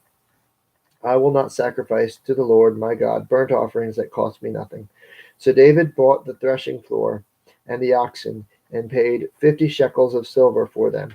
David built an altar to the Lord there and sacrificed burnt offerings and fellowship offerings. Then the Lord answered prayer on behalf of the land, and the plague of Israel was stopped. Threshing floor is a place that is flat, that is used to thresh out the grain. And that threshing floor in particular will become something that we will hear about again in the future, not too distant future here, as we begin First Kings. So this is really coming to the close of David's life. He lives into the first couple chapters of First Kings, but very quickly we'll see that First Kings is not about David; it's about his successor, Solomon. David has lived out his life. He's made his mistakes, but he has repented of those mistakes, and God has forgiven him. The consequences of those mistakes remain despite that, and so too with us. When we make our mistakes, we suffer consequences, and even as we suffer those consequences, we know that those consequences don't reflect an absence of forgiveness, but just the results of our actions. And so we can thank God for the forgiveness, even if we are still suffering because of that. David becomes the shepherd king. That is the model after which Jesus is fashioned. Or we could say Jesus is the shepherd king after which David is fashioned, because Jesus actually comes first. But in the chronology of the Bible, David appears first. And so God loves this image of the shepherd king ruling over his sheep. And even the Israelites, when they were down in Egypt, were shepherds. And so shepherding and herdsmen were something that they were known for. And so this image of a shepherd caring for his sheep is very present in their minds, something they're very familiar with, and God uses it. So that brings us to the end of King David's life, the second book of Samuel. And we'll pick up there. We'll hear about David's final days, his final months, as we begin our next book. But let's pray. Heavenly Father, we do thank you for the privilege of studying your word. We ask that your blessing be added to it as always, and that it be added to our lives as well. As we read it, we know that your word is powerful and sharper than any double-edged sword, dividing our spirit and soul, and revealing your truth. Use it in our lives today and every day, and we pray your blessing upon us for having spent time in your word, and we pray that we may be a blessing to others as we are encouraged by it. We pray all these things in Jesus Christ. Amen. Thank you for joining me, and I hope to see you next time.